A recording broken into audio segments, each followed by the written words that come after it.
Assalamualaikum warahmatullahi wabarakatuh. Perkenalkan, nama saya Ada yang akan memandu sharing session malam ini. Nah, sharing session malam ini itu akan membahas mengenai bagaimana cara menangani kecemasan dan stres pada anak. Memangnya anak juga bisa stres ya, gitu kan? Kita bertanya-tanya gitu. Karena seringkali kita mengetahui atau melihat atau mendengar itu kebanyakan orang yang mengalami stres itu orang dewasa gitu. Karena biasanya mereka mengungkapkannya secara verbal gitu. Karena mereka udah aware nih, oh gue lagi stres gitu, oh gue lagi cemas misalnya, bos gue ngasih banyak kerjaan sehingga gue stres gitu.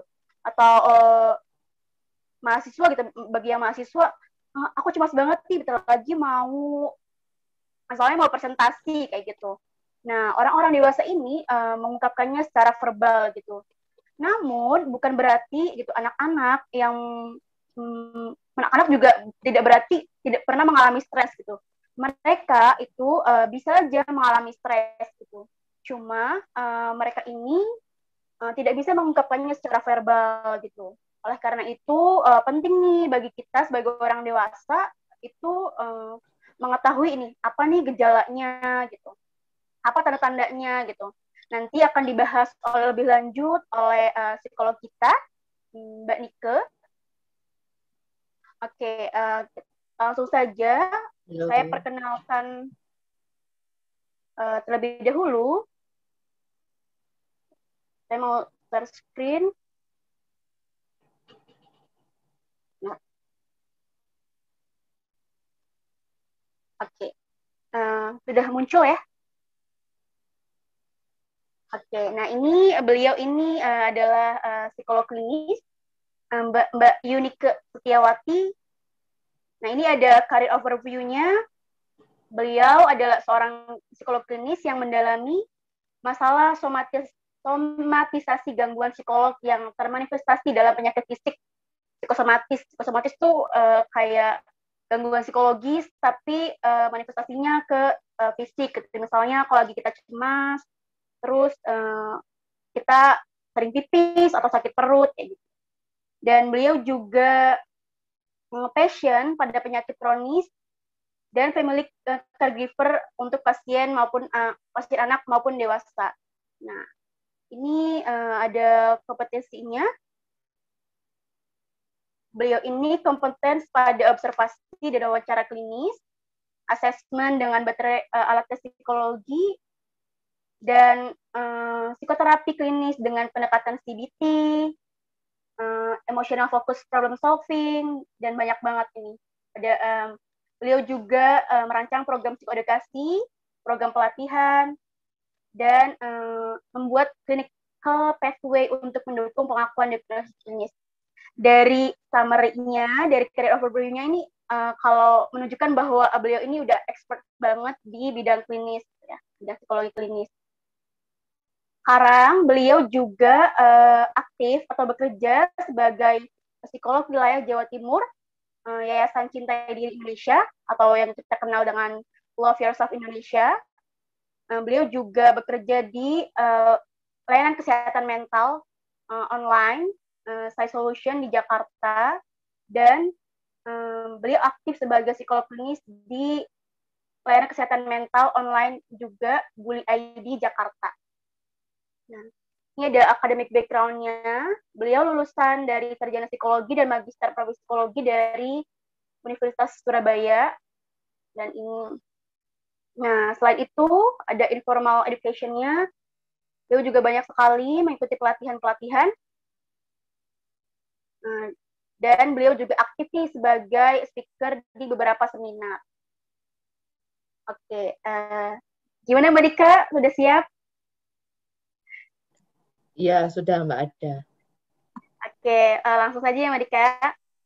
Saya, Oke. Kedengaran suaranya? Kedengaran. Dengar Mbak. Oke. Oke ya, sip. Oke, selamat malam Mbak Ada dan teman-teman semua. Maaf tadi masih kumpulkan apa ini peralatan perang dulu, kabel-kabel dan semuanya. Jadi masih on off kameranya.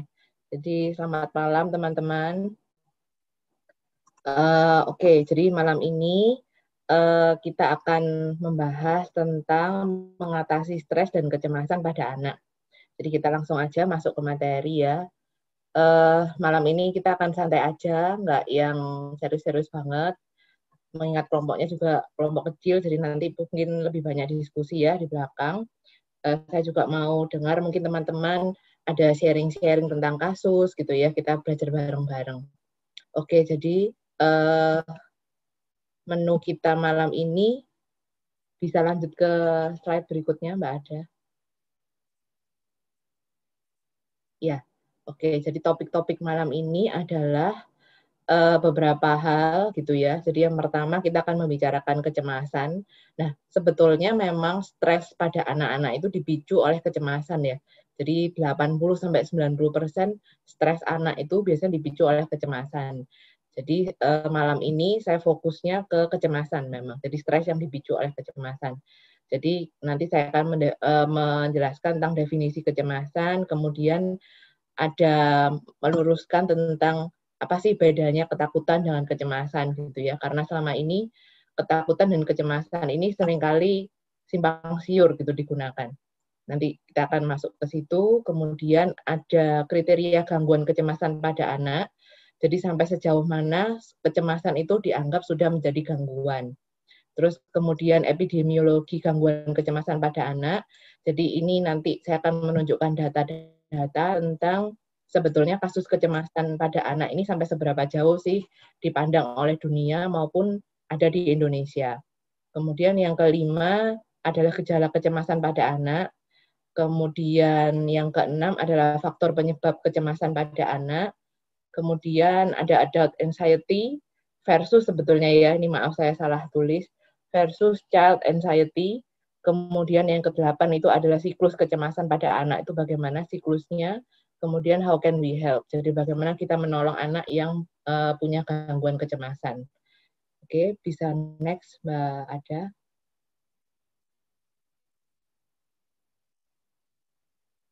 Oke, kita akan masuk dulu ke definisi apa itu kecemasan.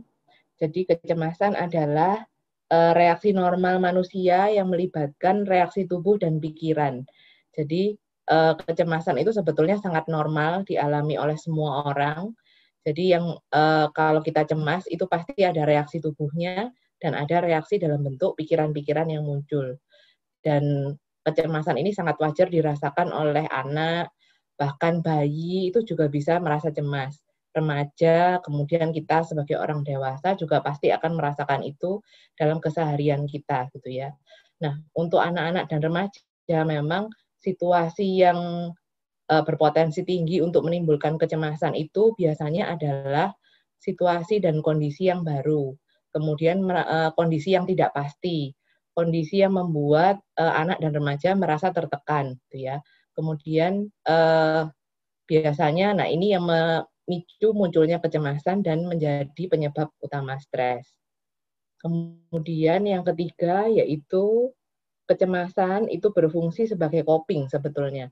Jadi kecemasan itu tidak selalu buruk ya teman-teman.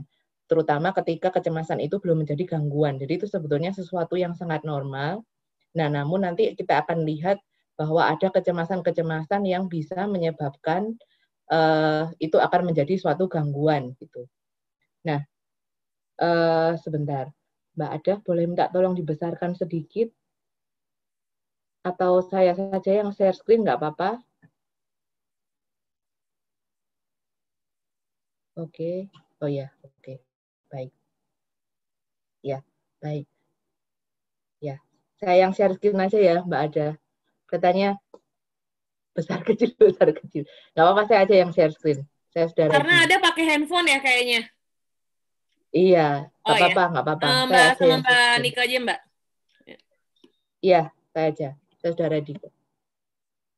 Sebentar. Oke. Nah, tadi sampai di sini ya. Oke, saya lanjutkan. Jadi sebetulnya kecemasan itu adalah suatu coping yang sangat wajar dan sangat normal. Jadi nanti kita akan lihat kecemasan yang bagaimana yang itu akan menjadi gangguan gitu ya. Dan sebetulnya kecemasan itu juga bisa membantu kita untuk mengambil keputusan yang tepat. Kemudian menyiapkan diri saat kita menghadapi bahaya dan mendorong kita untuk mengerjakan suatu tugas atau pekerjaan dengan performa terbaik kita. Jadi itu sebetulnya daya dorong yang sangat berguna banget buat kita ya. Itu seperti sistem yang membuat kita aware gitu ya. Seharusnya seperti itu. Fungsi yang normalnya seperti itu. Nah, meskipun kecemasan itu terasa tidak nyaman, tapi secara umum biasanya yang normal memang kecemasan itu sifatnya sementara dan tidak berkepanjangan. Nah, ketika kecemasan ini persisten atau terus-menerus terjadi, kemudian tanpa jeda atau mungkin lama gitu ya, durasinya tidak selesai-selesai, nah itu yang mungkin perlu diwaspadai, yang berpotensi menjadi gangguan nantinya. Nah, ini adalah perbedaan yang tadi saya sampaikan antara ketakutan dengan kecemasan. Jadi fear itu berbeda dengan anxiety. Kalau fear atau ketakutan itu sebetulnya respon manusia terhadap stimulus eksternal yang mengancam. Jadi ini ada gambaran gitu ya, di bawah ini ada fear, ada anxiety. Ini ada tokoh utamanya si ikan kecil yang warna merah ini. Nah, fear itu adalah respon stres atau respon badan kita yang merasa tertekan karena memang ada bahaya yang betul-betul real. Jadi situasi yang memang itu berbahaya ya, kondisi realitanya seperti itu. Jadi bagi ikan kecil ini kondisi yang mengancam dia adalah adanya hiu yang bisa makan dia gitu. Jadi memang itu akhirnya memicu rasa takut kita dan mendorong kita untuk menyelamatkan diri. Nah, sedangkan kecemasan itu biasanya dipicu oleh stimulus internal. Jadi dari dalam diri si individunya sendiri yang bahkan sulit kadang-kadang diidentifikasi penyebabnya apa ya oleh diri sendiri gitu. Dan itu merupakan respon yang berlebihan biasanya pada stimulus eksternal gitu ya. Nah, ini yang digambarkan si ikan kecil ini adalah gambar di sebelah kanannya, yaitu ketika dia cemas apakah si ikan hiu itu muncul lagi hari ini gitu ya. Jadi mungkin kejadian yang menakutkan ini sudah selesai, tapi besoknya dia cemas lagi, kira-kira datang lagi nggak ya si hiu itu. Jadi memang kecemasan itu biasanya di-trigger atau dipicu oleh pikiran-pikiran kita. Nah, sama dengan anak-anak, biasanya kecemasan dan ketakutan itu memang agak rancu gitu ya. Yang mereka rasakan itu bisa cemas, bisa takut, atau bahkan ketika mereka mengungkapkan bisa tertukar-tukar istilahnya. Nah, ini saya menyampaikan pemicu kecemasan dan ketakutan yang umum pada anak sesuai kategori usianya. Jadi kalau biasanya pada anak bayi, mereka itu umumnya takut dengan suara keras atau takut kaget biasanya. Jadi kalau misalnya teman-teman sudah punya anak atau punya ponakan, ketika ngendong bayi terus tiba-tiba pintu tuh nutup sendiri gitu ya, kena angin karena nggak sengaja tertutup tidak sengaja dengan suara yang keras, biasanya mereka langsung nangis gitu. Karena menganggap bahwa suara keras itu adalah ancaman buat mereka. Jadi itu normal sekali untuk dialami oleh anak bayi. Nah, kemudian ketika dia sudah lebih besar, masuk ke usia balita, biasanya memang anak-anak itu takut pada sosok imajiner, kemudian takut gelap, takut pada binatang, takut pada orang asing gitu ya. Kalau sosok imajiner itu biasanya kalau mereka nonton film, terus menghayati bahwa tokoh jahat dalam film itu keluar dari TV dan mengancam kita ketika tidur, nanti musuhnya Spider-Man tuh datang nyerang aku, makanya aku takut sekarang masuk dalam gelap-gelap gitu misalnya. Jadi sosok imajiner yang tidak nyata itu dia juga takut gitu. Itu yang biasanya dialami oleh anak balita. Kemudian untuk anak-anak usia sekolah, biasanya mulai umur 6 ya, 6 sampai 12 usia SD biasanya yang disebut oleh anak usia sekolah itu, biasanya mereka khawatir terlukai secara fisik, dari takut jatuh, nanti di sekolah bercanda dengan temannya di tangga, mereka juga takut jatuh dari tangga, begitu ya, lebih takut terlukai secara fisik. Kemudian juga takut pada natural event, jadi peristiwa-peristiwa alam yang memang menakutkan gitu ya, seperti petir, hujan badai. Biasanya ada anak-anak sekolah yang anak usia sekolah yang mengembangkan ketakutan pada petir biasanya atau pada hujan badai.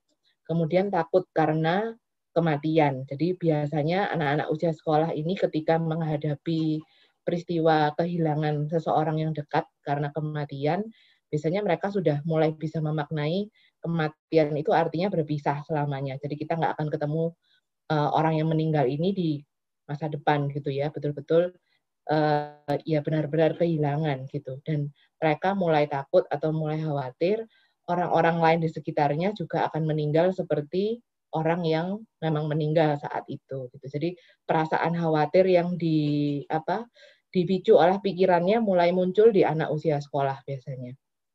Kemudian untuk anak usia pra-remaja sampai remaja, kecemasan ini berkaitan dengan performa di sekolah, kemudian pertemanan, kemudian isu-isu kesehatan. Nah, termasuk isu-isu COVID ini kemungkinan anak-anak pra-remaja, jadi sekitar usia 13 sampai 18 tahun gitu ya, atau sampai 17 tahun itu mulai menyadari bahwa ketakutan mereka atau kecemasan mereka itu berkaitan dengan hal-hal yang berikut ini, termasuk isu-isu COVID gitu. Nah, ini maaf ada salah ketik, ini harusnya kecemasan ya. Nah, ini adalah kecemasan, itu akan jadi gangguan psikologis ketika, nah ini ada beberapa poin yang mungkin kita perlu waspadai begitu ya. Jadi ketika anak ini mengalami mispersepsi atau dia memandang bahwa sesuatu yang dia sebetulnya itu bukan ancaman, dia anggap sebagai ancaman. Misalnya sebetulnya ulangan itu kan bukan ancaman ya, bukan suatu bahaya, tapi oleh anak itu dianggap sebagai atau dipersepsi sebagai sesuatu bahaya buat dia, sebagai ancaman, karena mungkin gara-gara nanti aku harus belajar untuk ulangan, semua kesenanganku diambil, HP diambil, tablet diambil, nggak boleh nonton YouTube, nggak boleh main game. Nah, itu yang membuat mereka merasa bahwa ulangan itu ancaman bagi kebahagiaannya dia, gitu ya. Itu seperti kasus anak saya sekarang. Jadi kalau sudah mau ulangan, pasti dia anggapnya, waduh nih, habis gini nggak bahagia nih, semua sumber kebahagiaanku dicabut sama mamaku, gitu ya. Jadi ini mispersepsi ini harus segera diluruskan kembali ketika itu terjadi. Sebetulnya normal sih, mispersepsi ini sangat normal ya, karena kita nggak mungkin menghentikan anak untuk mempersepsikan atau berpikir tentang sesuatu. Pasti dia punya, apalagi tambah besar, pasti punya opini-opini sendiri. Makanya kita harus segera meluruskan jika mereka itu mengungkapkan ini keluar gitu ya. Atau kita sebetulnya sebagai orang tua bisa bertanya gitu, kamu merasa bagaimana ini mama ambil HP-nya, atau mama tahan dulu, nanti belajar dulu baru dikasih gitu ya. Jadi kita tetap mengkomunikasikan atau mengajak anak untuk berkomunikasi secara terbuka dengan kita. Kemudian yang kedua, ketika anak mengalami overthinking, jadi khawatir berlebihan, ruminasi. Jadi kalau punya pikiran-pikiran negatif itu muter gitu aja ya, nggak selesai-selesai pikiran negatifnya. Kemudian sering tidak mampu mengambil keputusan, kemudian antisipasi yang berlebihan yang akhirnya memicu perfeksionisme nantinya. Jadi memang perfeksionisme ini bisa muncul dari anak-anak karena si anak ini mengantisipasi rasa cemasnya secara berlebihan.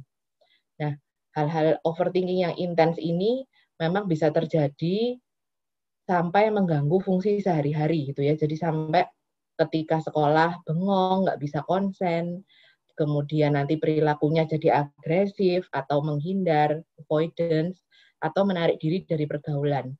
Jadi perubahan perilaku ini biasanya juga akan tampak ketika anak ini mengalami overthinking yang sangat berlebihan. Kemudian yang terakhir adalah kondisi fisiknya juga ada perubahan. Jadi misalnya ada perubahan pola makan. Makannya jadi tambah banyak atau tidak mau makan. Jadi pasti ada penurunan atau kenaikan berat badan yang drastis. Kemudian sulit tidur, kemudian mengalami gangguan nyeri di banyak tempat. Jadi ya nyeri di kepala, nyeri di perut, kemudian sering batuk pilek gitu ya. Jadi daya tahan tubuhnya juga menurun. Itu adalah ketika kecemasan terjadi, kecemasannya berubah menjadi gangguan psikologis yang lebih serius gitu ya. Jadi ini kriteria yang harus kita waspadai begitu untuk anak-anak. Nah, ini adalah beberapa data yang tadi saya sampaikan bahwa gangguan kecemasan ini di Indonesia sudah cukup mengkhawatirkan sebetulnya. Jadi memang di Indonesia belum ada data khusus ya, seperti yang di Amerika yang saya ambil ini, kira-kira onset kecemasannya itu sejak usia berapa itu belum ada memang. Tapi di Riskesda sendiri sudah mengumpulkan data bahwa anak usia atau orang dengan usia 15 sampai 24 tahun dengan kondisi depresi itu sekitar 6,2% tahun 2018. Jadi memang ketika kecemasan ini tidak tertangani sejak dini gitu ya, anak ini dibiarkan tidak punya coping yang sehat untuk menghadapi kecemasannya, maka bisa berkembang menjadi depresi, terutama di usia-usia remaja biasanya. Nah, Amerika yang mengumpulkan data ini menyatakan bahwa 8% remaja dengan depresi, remaja usia 13 sampai 18 itu mengalami onset, jadi mengalami gangguan pertama kali. Jadi onset itu pertama kali gangguan itu muncul itu sejak usia 6 tahun. Dan ternyata hanya 18% saja dari jumlah yang tadi disampaikan itu mendapat penanganan yang tepat. Itu yang terjadi di Amerika gitu ya. Nah, kemudian ketika anak ini dibiarkan tidak punya coping yang tepat ketika menghadapi kecemasannya, maka itu akan beresiko tinggi mengembangkan gangguan depresi.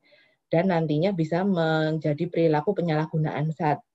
Jadi penyalahgunaan zat itu nggak harus narkoba, bisa alkohol, bisa obat penenang lainnya seperti Valium. Sebetulnya Valium itu juga dijual cukup bebas begitu ya, bukan seperti narkoba sifatnya, tapi sudah obat yang berbahaya, harus dengan resep dokter. Kemudian ada obat tidur, itu juga zat-zat yang sebetulnya bisa membuat kita ketergantungan begitu. Nah, itu bisa dikembangkan oleh anak-anak yang tadi mengalami kecemasan tapi tidak tertangani dengan cara yang tepat. Dan ternyata memang perempuan itu lebih banyak mengembangkan gangguan kecemasan daripada laki-laki. Terutama fobia, gangguan panik, jadi panic disorder, agorafobia itu adalah gangguan fobia bertemu dengan orang lain yang sangat intens sampai dia nggak mau kemana-mana, jadi mengurung diri di rumah gitu. Kemudian kecemasan untuk berpisah itu juga muncul pada anak perempuan biasanya, lebih banyak. Nah, tingkat keparahannya terlihat dari persistensi gejala gangguan. Jadi makin lama gejala-gejala tadi yang saya sampaikan di depan itu makin persisten atau makin tidak bisa hilang. Dan anak mengembangkan kecemasan baru sejalan dengan waktu. Jadi kalau memang anak ini tidak ditangani dari awal, maka kecemasannya ini bisa melebar ke banyak aspek yang lain. Jadi misalnya kecemasan di sekolah tentang pelajaran matematika tidak segera ditangani, kemungkinan besar karena memang dia nggak bisa fokus, akhirnya kecemasannya juga akan terjadi di pelajaran-pelajaran yang lainnya dan nanti secara umum jadi kecemasan untuk sekolah gitu. Jadi memang sebagai orang tua atau orang dewasa di sekitar anak-anak, kita harus betul-betul memperhatikan anak-anak ya. Jadi kalau ada perubahan perilaku, ada perubahan gejala fisik itu kita harus amati dengan detail gitu ya supaya nanti kita bisa tanya ke anaknya sebetulnya ada apa di dirinya gitu. Kita harus sangat aware. Nah, ini adalah warning sign kecemasan yang signifikan pada anak. Jadi ini ada 10 gejala, kalau 5 aja sudah muncul, itu sebaiknya segera dibawa ke psikolog untuk diidentifikasi lebih lanjut apakah kecemasannya ini betul-betul sudah mengganggu gitu ya. Jadi yang pertama, anak itu sering bertanya, bagaimana ya kalau misalnya papa pergi ke luar kota untuk kerja, nanti papa nggak kena COVID ya? Atau kalau misalnya kecemasan tentang COVID, atau bagaimana kalau nanti ulangan matematika yang online, nah sekarang kan semuanya online, bisa nggak ya mengerjakan, cukup nggak ya waktunya? Dan pertanyaan-pertanyaan ini makin intens, gitu. Jadi itu yang juga kita perlu waspadai kalau anak mulai bertanya yang yang terus-menerus seperti itu. Kemudian perilaku menghindar muncul. Jadi misalnya kalau sudah waktunya belajar matematika ada aja alasannya gitu ya dan itu makin lama makin intens perilaku menghindarinya. Kemudian kebutuhan tinggi untuk diyakinkan. Jadi dengan bertanya semakin intens itu berarti dia seperti ingin diyakinkan bahwa semuanya baik-baik saja gitu. Kemudian ada peningkatan keluhan fisik tadi seperti yang saya sampaikan. ada gejala sakit fisik, kemudian ada penurunan berat badan, kemudian adanya kesulitan atau gangguan tidur, entah tidurnya terlalu banyak, jadi misalnya sehari itu tidurnya bisa 10 jam gitu ya, betul-betul tidurnya berlebihan tidak seperti biasanya, itu juga bisa menjadi gangguan tidur. Jadi gangguan tidur itu bukan hanya sulit untuk tidur, tapi terlalu banyak tidur itu juga gangguan sebetulnya, terutama untuk anak-anak. Kemudian sulit fokus atau konsentrasi, terutama ketika di sekolah.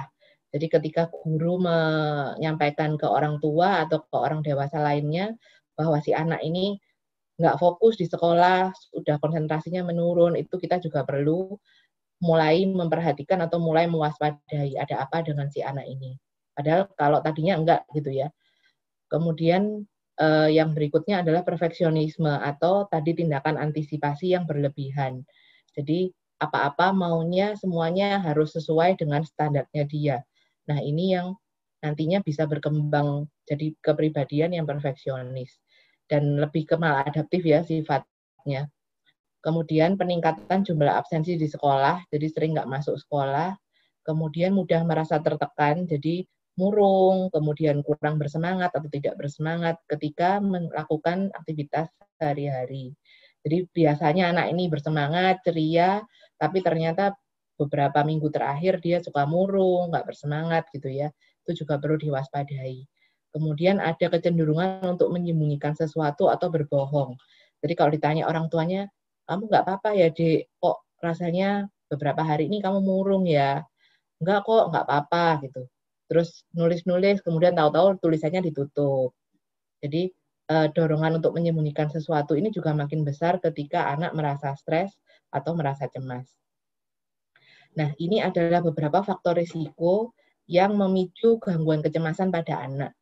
Jadi ada beberapa, ada 5 faktor yang utama, yaitu genetik, temperamen, kemudian pengasuhan di keluarga, adanya bias di pola pikir, kemudian ada negatif life event. Yang genetik itu memang dari hasil penelitian ditemukan bahwa 30-40% gangguan kecemasan, baik pada anak maupun orang dewasa, memang dipengaruhi oleh genetik gitu ya. Tapi bukan berarti genetik itu pasti nanti jadi orang-orang punya genetik ini pasti akan mengembangkan gangguan kecemasan. Belum tentu. Tapi memang mereka lebih rentan ketika stimulus di lingkungannya ada gitu ya. Jadi dia sensitif memang terhadap lingkungan yang stressful atau menekan dibandingkan orang lain yang tidak punya genetik ini. Nah, gennya itu ada namanya 5-HTT-LPR gitu ya. Jadi gen ini berdampak pada peningkatan sensitivitas pada lingkungan. Kemudian temperamen yang kedua, jadi temperamen pada anak, terutama yang kelihatan dari bayi, itu ada beberapa.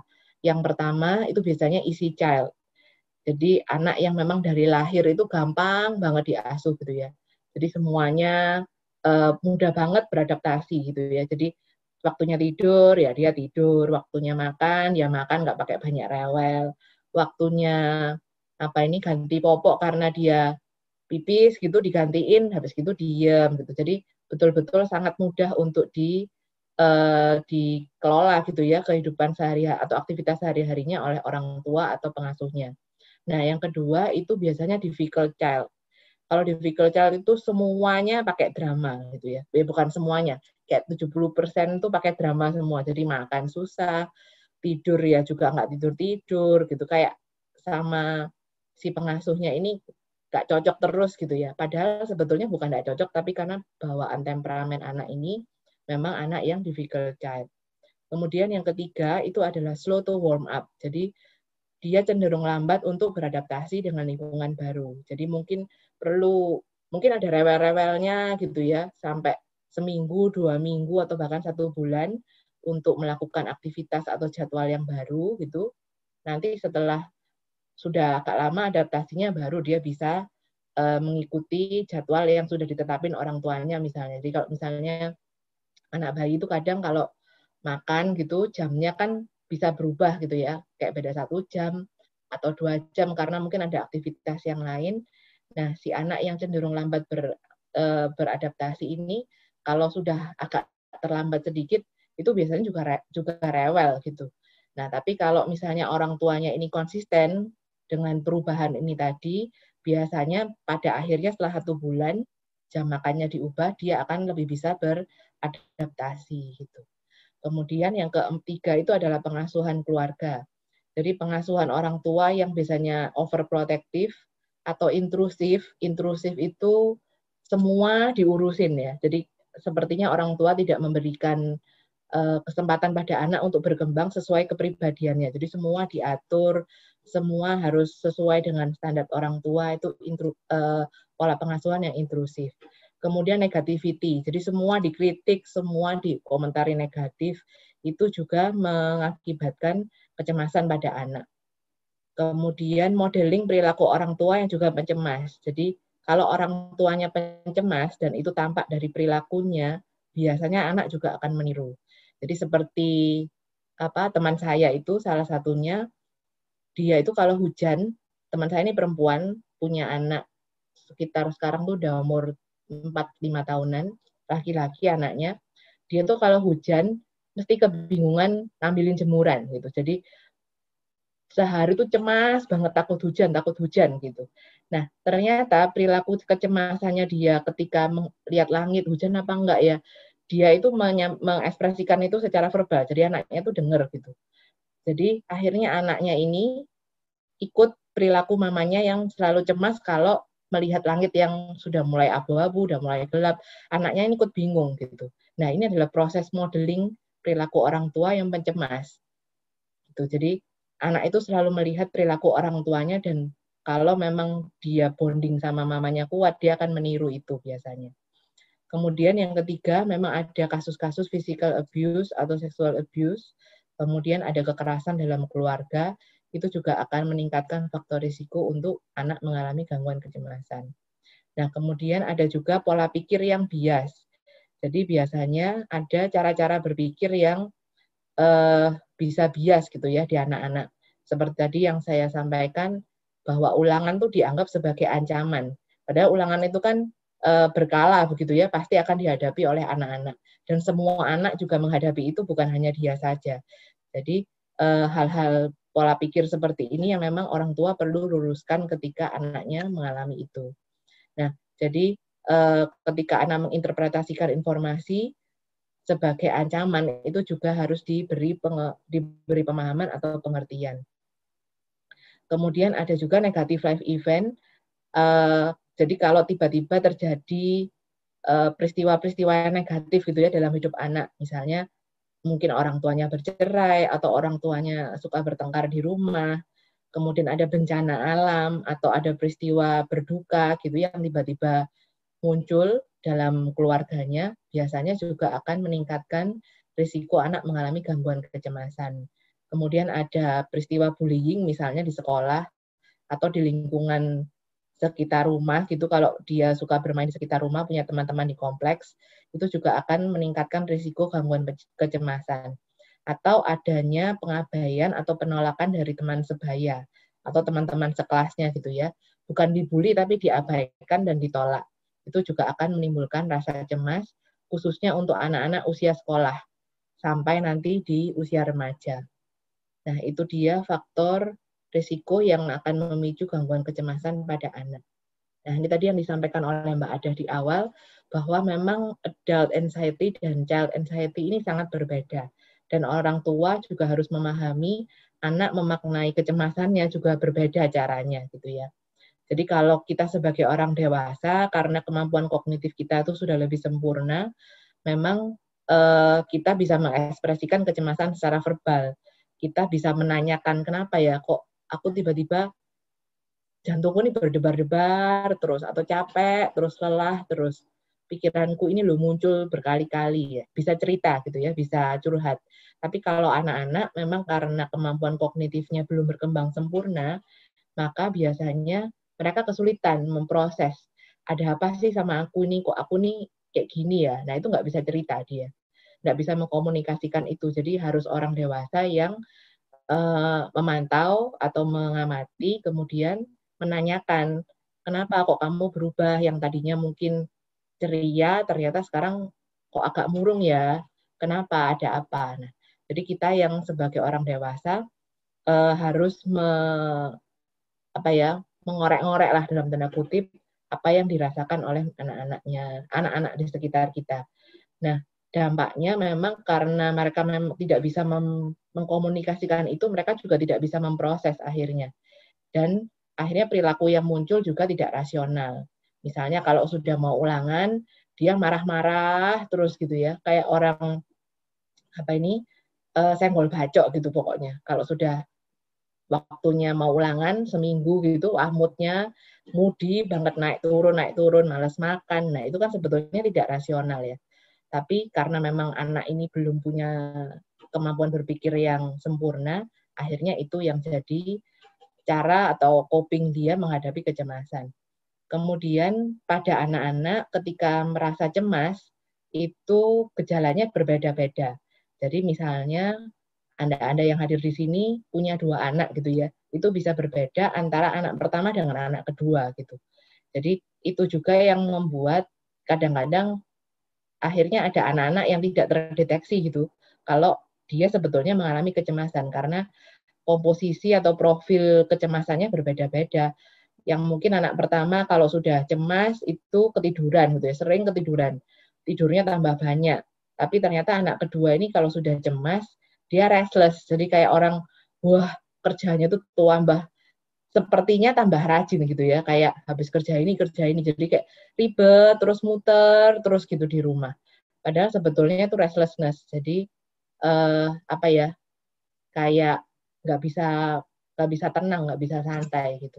Jadi itu juga salah satu gejala atau simptom dari kecemasan yang ada di anak. Nah, di orang dewasa memang diagnosis gangguan kecemasan yang spesifik tuh biasanya sudah lebih kelihatan. Kalau di anak-anak tuh biasanya gangguan kecemasan umum gitu ya, karena memang lingkungan anak kecil dengan lingkungan orang dewasa kan berbeda. Jadi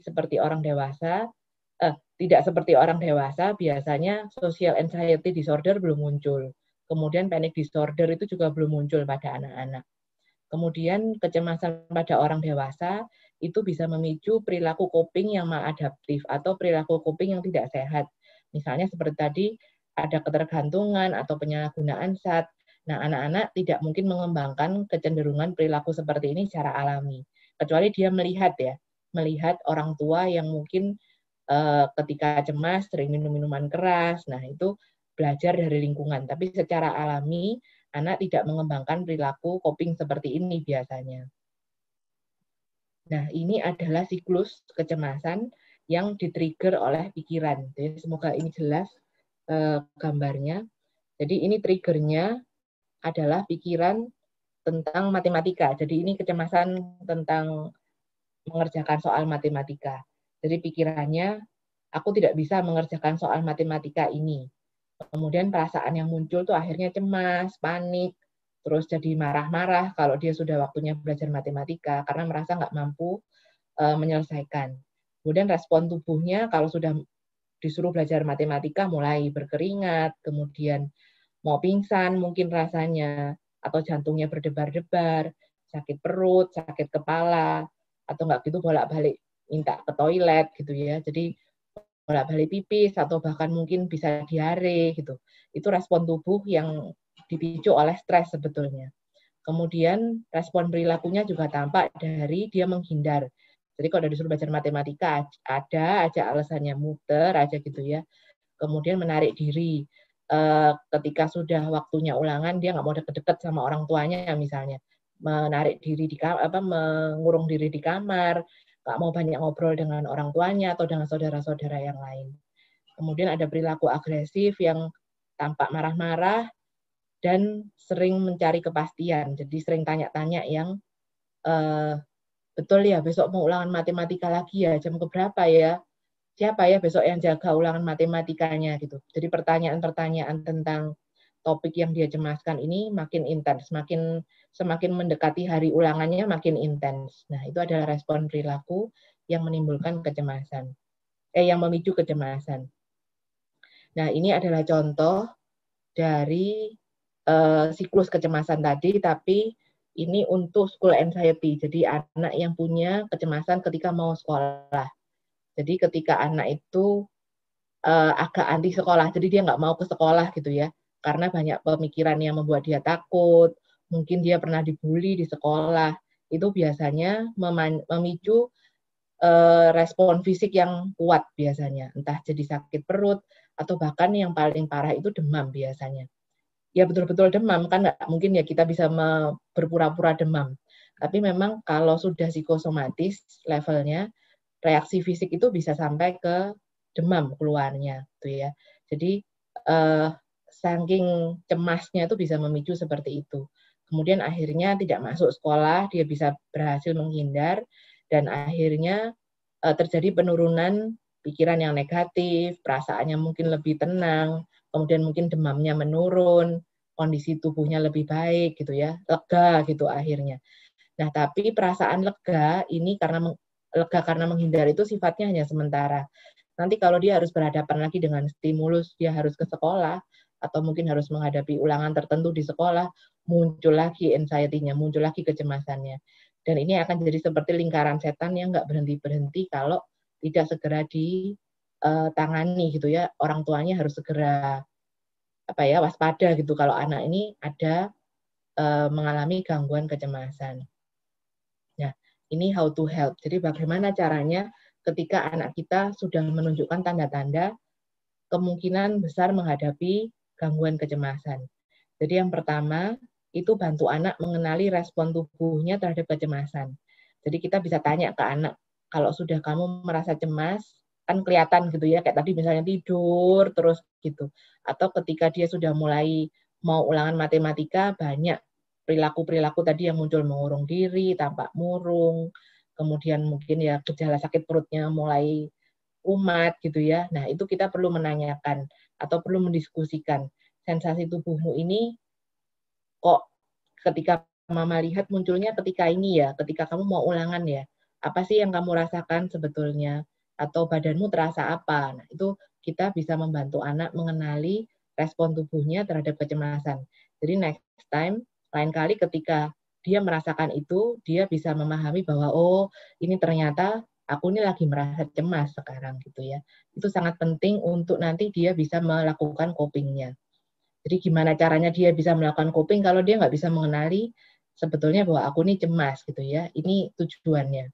Kemudian yang kedua adalah beri pengertian bahwa gejala fisik yang dirasakan itu bukan hal yang melulu negatif gitu maksudnya. Tapi itu sebetulnya adalah cara badannya memberitahu bahwa kamu ini loh sedang cemas. Jadi ayo ditangani nih perasaan cemasmu nih, ayo ditangani karena badanmu sudah mulai bereaksi. Kemudian ketika anak mulai mengeluh sakit perut atau mengeluh sakit kepala, mengeluh badannya sakit semua, nyeri di sekujur badan gitu ya, atau minta pijet terus-menerus. Nah, itu kita sudah harus memperhatikan, jadi bukan terus diabaikan ya keluhannya, tapi mungkin kita bisa memberi perhatian, kemudian mengajak anak untuk berdiskusi atau mengobrol sebetulnya perasaan apa yang sedang dia rasakan saat itu. Kalau memang anak ini pernah diajak diskusi tentang respon tubuh terhadap kecemasan tadi, mungkin bisa dikembalikan ke diskusi itu gitu ya, bahwa mungkin aja kamu ini lagi cemas sekarang gitu. Jadi jangan abaikan ketika anak mulai mengeluh. Nah, yang keempat adalah beri dukungan pada anak. Jadi kalau anak mulai kalau anak ini mulai muncul kecemasannya, kita perlu melakukan beberapa hal ini.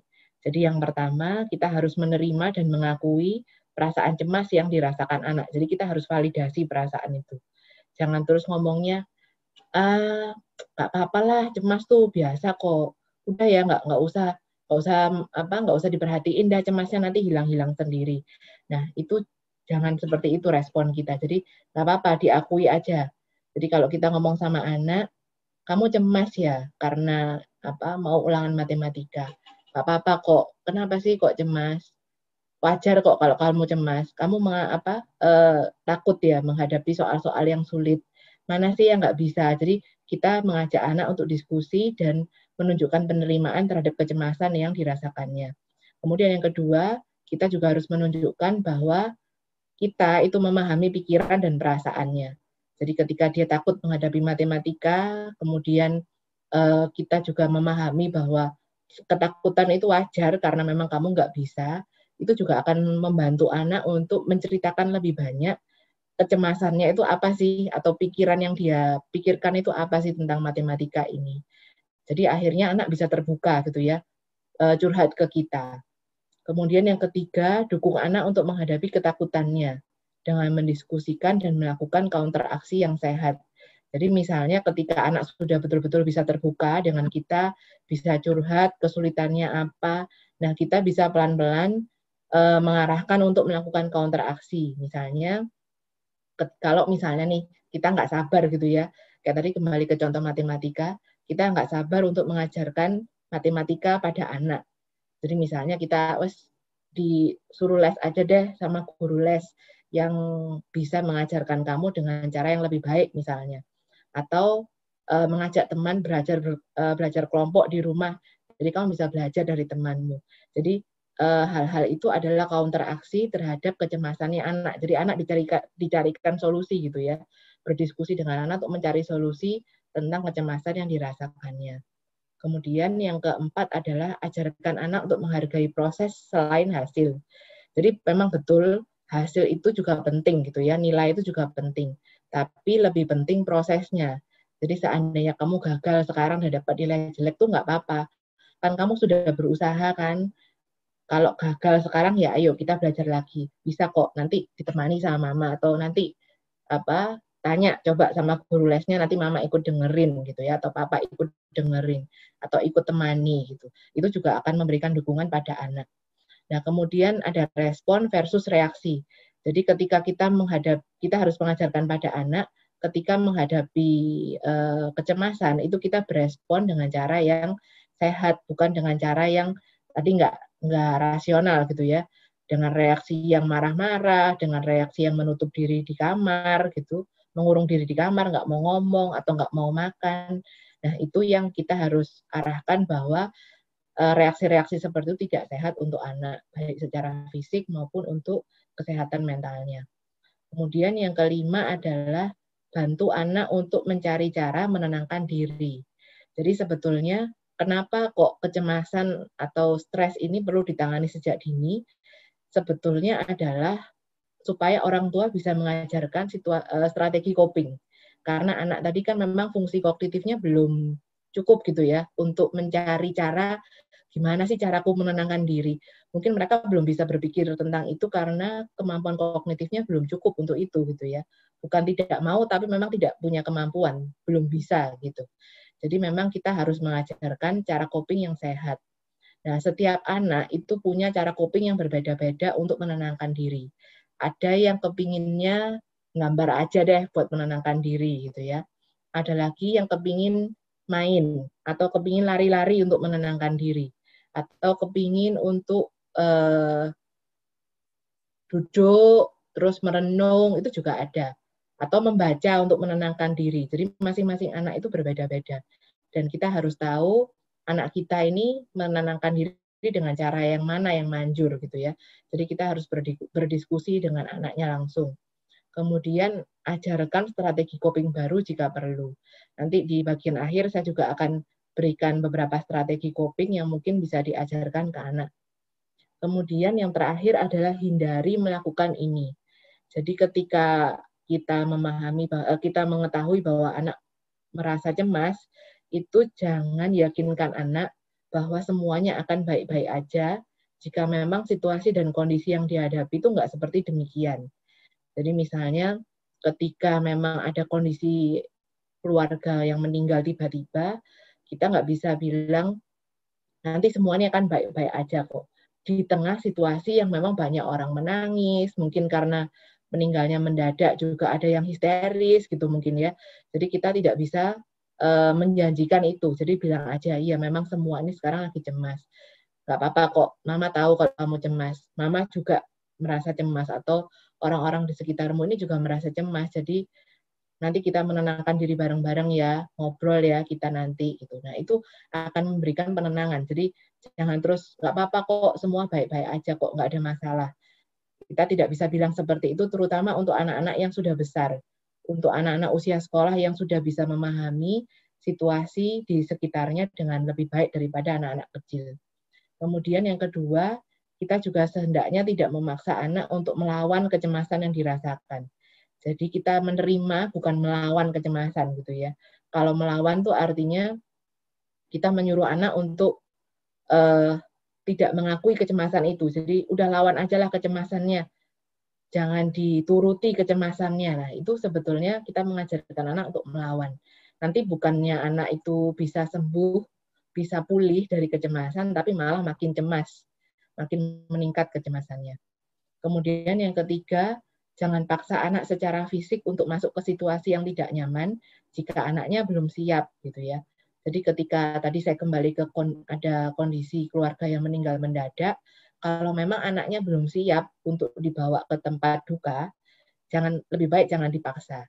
Jadi misalnya itu orang yang dia sayang banget gitu ya, entah kakeknya atau neneknya. Kalau memang dia tidak siap secara fisik maupun secara mental, lebih baik tidak diajak dengan paksa ke sana gitu ya. Dan ketika anak ini tidak mau dan menolak, sebaiknya juga jangan diejek atau dibandingin sama anak lain. Misalnya ponaan yang ini tuh si A ini mau datang, kok kamu nggak mau sih? Nah, itu seperti dibandingkan dengan anak lain. Padahal kapasitas orang untuk merasakan kecemasan itu sangat berbeda-beda antara satu orang dengan orang lainnya. Nah, ini adalah salah satu strategi untuk menantang pikiran kita ketika trigger-trigger dari pikiran itu muncul, gitu ya. Jadi ini saya contohkan beberapa pikiran negatif yang sering muncul di anak-anak. Jadi misalnya, aku pasti gagal dalam ujian. Aku ini memang nggak punya teman. Aku khawatir papa atau mamaku sakit. Terus aku berharap aku seperti temanku. Atau aku pasti tidak akan mampu menghadapi ini. Terus semua terjadi karena kesalahanku gitu ya. Jadi pikiran-pikiran negatif ini memang dalam tanda kutip harus ditantang. Bukan menantang kecemasan, tapi menantang pikiran yang memicu kecemasannya. Jadi ketika anak ini sedang bergulat dengan pikiran-pikiran negatif, memang sebaiknya kita mengajaknya untuk berdiskusi. Jadi jangan biarkan anak ini bergulat dengan pikirannya sendiri. Nah, cara mendiskusikannya, saya sudah mendaftar beberapa pertanyaan.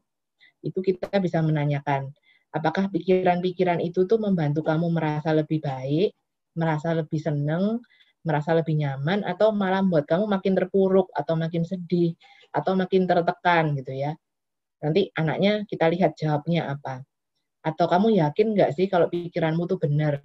Misalnya, aku pasti gagal dalam ujian. Emang pikiranmu itu akan terbukti? Sudah terbukti sekarang ada buktinya kalau akan gagal dalam ujian. Kan enggak kan? Kan belum ujian. Kenapa kamu yakin banget akan hal yang belum terjadi? Nah, itu juga bisa diajak ngobrol tentang itu. Kemudian pertanyaan ketiga, bagaimana sih cara yang kita bisa lakukan untuk mengubah pikiran negatif itu jadi lebih baik gitu ya. Kemudian apakah mungkin kadang-kadang pikiran itu jangan-jangan suatu saat bisa bantuin kamu atau pernah punya pengalaman pikiran itu bantuin kamu sebelumnya gitu ya. Siapa tahu ketika anak itu takut gagal dalam ujian, dia ternyata juga jadi lebih rajin gitu mungkin di pelajaran yang lain ya, bukan matematika. Jadi kalau dia misalnya takut nilai IPA-nya jelek, dia bisa belajar dengan rajin. Tapi kalau sudah matematika rasanya seperti mati kutu dan akhirnya malah membuat dia tuh jadi menghindari belajar gitu ya. Jadi kita juga perlu tanya itu. Kemudian yang terakhir, apakah yang dikatakan sahabat baikmu jika dia mengetahui pikiran pikiran-pikiran negatif ini gitu. Nah, ini untuk menunjukkan bahwa sebetulnya orang lain pun ada yang peduli loh sama kamu. Nggak cuma orang tua, mungkin sahabatmu juga merasa sebetulnya pikiran itu kurang pas, sebetulnya kamu bisa kok kalau kamu belajar gitu misalnya ya. Nah, ini saya berikan reframe juga atau saya berikan counter pikiran-pikiran negatif. Kalau tadi pikiran negatifnya aku pasti gagal dalam ujian, kita nanti bisa berdiskusi dan meminta anak misalnya berpikir untuk aku akan berusaha belajar semampuku, nanti nilai itu urusan belakang gitu ya. Nah, ini menunjukkan kalau yang penting prosesnya, hasil itu bisa belakangan urusannya gitu ya. Kemudian yang kedua, ketika anak memikirkan bahwa aku tidak punya teman, pikiran yang lebih positifnya mungkin bisa di-reframe tuh istilahnya atau di-twist gitu ya pikirannya. Aku belum menemukan teman aja yang cocok sama aku. Jadi ya sekarang belum punya teman nggak apa-apa, tapi nanti suatu saat pasti ketemu teman yang lebih cocok sama aku gitu. Kemudian yang ketiga, tadi aku khawatir papa atau mama sakit. Nah, sekarang daripada kekhawatiran ini terus-menerus mengganggu, yuk kita doa sama-sama supaya papa mama sehat gitu ya. Kemudian yang berikutnya, aku berharap aku seperti temanku gitu misalnya. Nah, kita bisa mereframe atau mentwist pikiran itu jadi lebih baik dengan aku punya kok kelebihan yang unik yang mungkin teman lain bahkan nggak punya gitu ya. Kita kan setiap manusia tuh unik, jadi kamu pasti punya kelebihan ya. Ayo kita cari sama-sama kelebihanmu apa. Kemudian yang berikutnya, aku pasti nggak akan mampu menghadapi ini gitu ya. Twistnya adalah ini memang sulit. Nah, ini divalidasi. Jadi ini memang sulit, nggak mudah. Tapi aku akan belajar cara untuk menghadapi hal ini. Kemudian yang tadi semua terjadi karena kesalahanku. Kita bisa twist dengan mengatakan, ya ini memang kesalahan. Aku melakukan kesalahan. Itu realita. Tapi aku bisa berusaha untuk memperbaiki kesalahan tersebut. Jadi pikiran-pikiran negatif itu bisa kita twist menjadi pikiran yang lebih positif dan lebih helpful gitu ya, lebih menolong kita untuk bisa jadi lebih baik. Nah, ini adalah teknik untuk menenangkan diri. Jadi untuk anak-anak itu memang sebaiknya sebelum kita ajak untuk menantang pikiran tadi, kita minta dia untuk menenangkan diri dulu gitu ya. Jadi ini ada beberapa teknik, ini saya agak terbalik sih tadi, seharusnya ini dulu gitu ya. Mohon maaf, harusnya teknik untuk menenangkan diri dulu. Kalau anaknya tenang, nanti kita baru bisa mengajak dia masuk ke proses menantang pikiran. Jadi ini ada beberapa cara untuk menenangkan diri. Yang pertama adalah milkshake breathing, kemudian yang kedua adalah tracing fingers breathing. Jadi sebetulnya ini seperti teknik grounding kalau teman-teman udah tahu, tapi ini yang versi anak-anaknya. Jadi kalau anak-anak kita ajak untuk tarik nafas, keluar nafas itu belum terlalu bisa dengan melakukan itu dengan baik ya, karena mereka pikirannya masih konkret. Jadi butuh peragaan yang nyata gitu ya. Jadi ini adalah teknik yang mirip tapi intinya sama gitu sebetulnya, mengolah pernapasan. Jadi milkshake breathing ini yang alat yang harus disediakan adalah gelas plastik atau cup plastik dengan sedotan. Nah, nanti cup plastik ini diisi aja sepertiganya, kemudian ketika sudah terisi, minta anak untuk mengambil nafas lewat hidung, kemudian ketika mengembuskan nafas, dia meniup lewat sedotan itu yang ada di dalam cup yang ada airnya tadi. Nah, ketika anak itu meniup begitu, pasti akan ada udara yang masuk ke dalam air yang di dalam gelas tadi kan, dan biasanya muncul bubble-bubble gitu ya. Nah, bubble-nya itu jangan besar-besar, jadi harus dengan lembut, supaya anak ini mengeluarkan napasnya juga dengan perlahan-lahan. Nah, jadi itu seperti diajak main ya, padahal ini adalah cara untuk anak mengelola pernapasan. Nah, kita bisa mengajak anak untuk berlatih ini paling enggak 5 kali, jadi 5 kali pernapasan gitu ya. Nanti terus ditanyakan, efeknya apa sih? Tadi sudah latihan milkshake breathing ini gimana gitu. Nah, milkshake itu dari mana? Dari bubble kecil yang ada di dalam air-air itu ya. Kan milkshake itu biasanya ada busa-busanya gitu. Dan ketika kita meniup air, itu biasanya juga akan keluar busa-busa kecil. Dan kalau di milkshake, busanya kan nggak mungkin besar. Nah, jadi kita buat busa seperti yang ada di milkshake gitu. Jadi ini adalah teknik yang pertama. Nah, teknik yang kedua ini lebih praktis karena tidak pakai alat. Kita hanya perlu jari. Jadi dua tangan kita ini. Nah, satu kita pakai untuk tracing, satunya dibiarkan terbuka semua.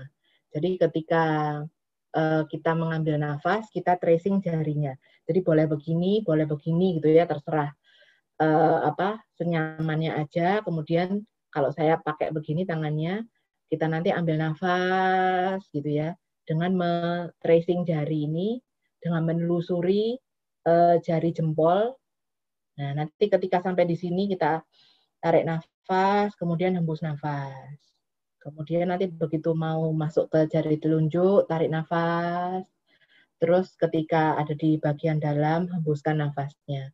Terus seperti itu bergantian menarik nafas dan menghembuskan nafas perlahan-lahan sampai semua jarinya selesai ditelusuri. Jadi ini adalah tracing fingers breathing yang sebetulnya lebih bisa dilakukan di mana aja gitu ya kalau anaknya sudah bisa. Nah, ini adalah calming strategi. Jadi prosesnya tadi ya. Jadi yang pertama itu memang kita harus catch your breath. Jadi calming itu singkatan sebetulnya. Yang pertama catch your breath. Jadi anak itu harus diajarkan untuk mengatur pernapasan mereka dulu. Nah, pakai teknik yang finger trace breathing tadi atau mixed breathing. Jadi ketika anak napasnya sudah lebih teratur, sudah lebih bisa tenang, karena kan biasanya ketika kita cemas jantungnya berdegup kencang gitu ya. Dan biasanya pernapasannya juga memburu gitu. Nah, ini kita mengajarkan anak untuk menenangkan diri lewat pernapasan. Kemudian yang kedua adalah accept negative feeling. Jadi saat ada perasaan-perasaan yang intens, cemasnya gitu ya, perasaan mungkin juga sampai ke level takut, kita perlu membantu anak menerima dan mengakui perasaan cemasnya. Jadi kita bilang aja, kamu kenapa? Cemas kah? Merasa apa? Kamu merasa ini merasa deg-degan. Kok kelihatannya kamu keringetan terus gini ya? Kenapa? Kamu cemas ya? Gak apa-apa kok. Akui aja kalau kamu cemas. Nanti mama temani di sini atau saudaramu mungkin bisa nemani di sini gitu ya. Jadi kita tetap menerima perasaan cemasnya. Kemudian yang ketiga adalah label emotions. Jadi setelah anak tenang, ajak anak untuk mendiskusikan perasaan cemasnya tadi dengan mengenali gejala kecemasan yang dirasakannya itu. Jadi kita bahas tadi itu kecemasanmu kayak gini loh. Kenapa sih? Ada apa-apa yang memicu kecemasannya? Nah, supaya anak bisa melabel emosi cemas itu bukan sebagai sesuatu yang negatif, tapi itu sesuatu yang wajar untuk dirasakan gitu ya. Dan nanti ketika masuk ke tahap berikutnya yaitu model coping skill. Jadi dia bisa belajar coping skill yang tepat untuk menangani itu. Gitu ya. Jadi kalau model coping skill ini memang peran orang tua adalah sebagai model atau sebagai figur yang bisa dicontoh perilakunya gitu ya. Jadi ketika kita juga merasa cemas, sebaiknya kita juga pakai skill tersebut untuk menenangkan diri. Jadi supaya anak melihat, oh ternyata kalau orang-orang dewasa di sekitar aku tuh cemas, dia juga begini langkah-langkahnya. Oh menenangkan diri dulu dengan mengatur pernapasan, kemudian mengakui bahwa cemas tuh nggak apa-apa, nggak jadi marah-marah gitu ya. Kemudian bisa melabel emosinya dengan baik, menyelesaikan masalahnya. Nah, itu adalah model coping skill yang perlu dilihat anak pada orang dewasa. Oke, itu adalah slide terakhir. Terima kasih banyak sudah mau memperhatikan dari awal hingga akhir. Saya mau mengutip satu kutipan yang bagus dari Jon Kabat-Zinn. Jadi Jon Kabat-Zinn ini adalah salah satu ahli psikologi yang mencetuskan mindfulness ya. Jadi pencipta istilah mindfulness ini adalah Jon Kabat-Zinn yang menyatakan you can stop the wave but you can learn to surf. Jadi kita memang tidak bisa menghentikan ombak yang datang pada kita, gelombang kecemasan itu memang tidak bisa kita hentikan, tapi kita bisa belajar bagaimana cara untuk mengelolanya dengan baik. Oke, dari saya sampai di sini materinya. Mungkin kalau ada pertanyaan atau sesi diskusinya bisa mulai sekarang. Terima kasih. Oke, sama-sama, Monika. Luar biasa banget, materinya komprehensif, dan tadi menarik banget sih. Buat saya itu menarik banget yang tadi teknik-teknik yang, bell shake breathing dan tracing finger breathing ya. Itu baru banget sih buat saya gitu. Karena kan kita kayak sebagai orang dewasa tuh taunya tuh, oh kalau cemas, kalau stres tuh ya udah tarik nafas gitu. Tarik nafas, keluar nafas gitu. Ya ini benar banget. Sesuatu yang baru gitu buat saya gitu. Oke, teman-teman, barangkali ada yang ingin ditanyakan, silahkan boleh open mic atau boleh tulis di kolom chat juga boleh. Nanti saya akan bacakan pertanyaannya. Sebentar, izin minum dulu ya, Mbak Ada. Boleh, Maria. Sudah sejam lebih ngomongnya, jadi haus. Oke, Haus. silakan Mbak Sylvia mau ini ya, mau open mic. Oh ya, Mbak Sylvie. Boleh. Selamat Makasih malam, Mbak Sylvie. Mbak Aida, ya, malam Mbak Nike. Sebelumnya maaf kalau Selamat misalnya nanti malam, Mbak suaranya Sylvie. agak berebet, karena lagi di jalan sebenarnya, tapi Oh iya, masih dengerin Zoom-nya. oh iya. Wah, terima kasih sudah menyempatkan diri meskipun di jalan. Sama-sama Mbak Nike. Ini sebenarnya dari tadi tuh, sebenarnya mau antara Ya, tanya sama nggak tanya sih sebenarnya. Cuman pengen sharing-sharing boleh, aja. boleh. Sebenarnya dari tadi Boleh, itu boleh. walaupun judulnya itu Silakan. mengatasi kecemasan pada Heeh. anak, tapi sebenarnya waktu dengerin itu sebenarnya kayak separuh itu belajar sebagai orang tua gimana supaya mengatasi kecemasan pada anak, karena emang anakku yang pertama nih memang sepertinya ini develop beberapa gejala kecemasan gitu. Dan satu sisi kayak flashback kayak oh dulu ternyata waktu kecil aku mengalami ini yang akhirnya membuat aku sekarang yaitu mungkin rentan depresi atau apa, dan ternyata teknik-tekniknya siapa tahu bisa dipakai juga walaupun udah gede kan sebenarnya. Gitu sih Mbak Nika. Amin. Bisa. Itu sih apa ya, dan kalau boleh cerita tuh sebenarnya dulu itu kan nggak ngerti ya kalau bentukku tuh sebenarnya aku nih cemas, yang aku tahu cuman rewel gitu, orang-orang bilangnya rewel, Betul. apa-apa serba nggak cocok kayak gitu, dikasih minta A dikasih A, bukan A dikasih B, bukan B kayak gitu, tapi nggak bisa mengungkapkan bahwa sebenarnya itu adalah cemas karena sesuatu hal gitu. Nah, dan baru menyadari bahwa itu memang genetik, maksudnya ada kan beberapa persen memang itu diturunkan secara genetik setelah antara anakku ini juga develop itu kayak kelihatan ada kecemasannya, dan setelah ayahku sendiri itu baru di umur 60 sekian tahun ya ini, itu baru ngomong kalau jangan lama-lama dong, Bapak ini sebenarnya cemas. Oh, baru muncul. Selama ini yang keluar cuma marah. Karena kan tip of iceberg-nya kan marah ya. Di balik marah tuh ternyata cemas baru muncul, baru beberapa tahun ini baru ngomong kalau oh ternyata di balik nelpon berulang-ulang, di balik butuh cepet-cepet itu ternyata cemas. Gitu. Jadi kayak oh ya memang betul. ya memang kayak harus belajar lagi supaya bisa menangani si kecemasan anak, supaya nggak kan dulu kan ayah cemas tapi nggak tahu itu cemas, akhirnya yang keluar marah, terus polanya aku copy kan, akhirnya aku waktu cemas marah juga ya, supaya si anak nanti ini nggak copy, nggak menduplikasi cara-cara itu. Itu sih Mbak Nike. Makasih banyak penjelasannya. Makasih banyak Mbak Sylvie, sharingnya berguna banget buat kita semua ya. Jadi memang betul bahwa kecemasan itu bisa direspon dengan perilaku agresif. Bisa banget. Jadi kita takut atau kita cemas itu bisa keluarnya ke agresi. Bisa marah-marah ya, senggol bacok tadi itu ya. Kalau istilah Jawa Timurnya tuh senggol bacok pokoknya. Jadi dikit aja pencetusnya kalau dia cemas itu bisa memicu kemarahan yang intens yang sebetulnya nggak cocok sama stimulus yang memicu itu tadi sebetulnya gitu. Jadi kalau betul tadi yang disampaikan Mbak Sylvie, kita tuh bisa mengcopy apa yang dilakukan oleh orang tua kita, karena orang tua itu model ya buat kita.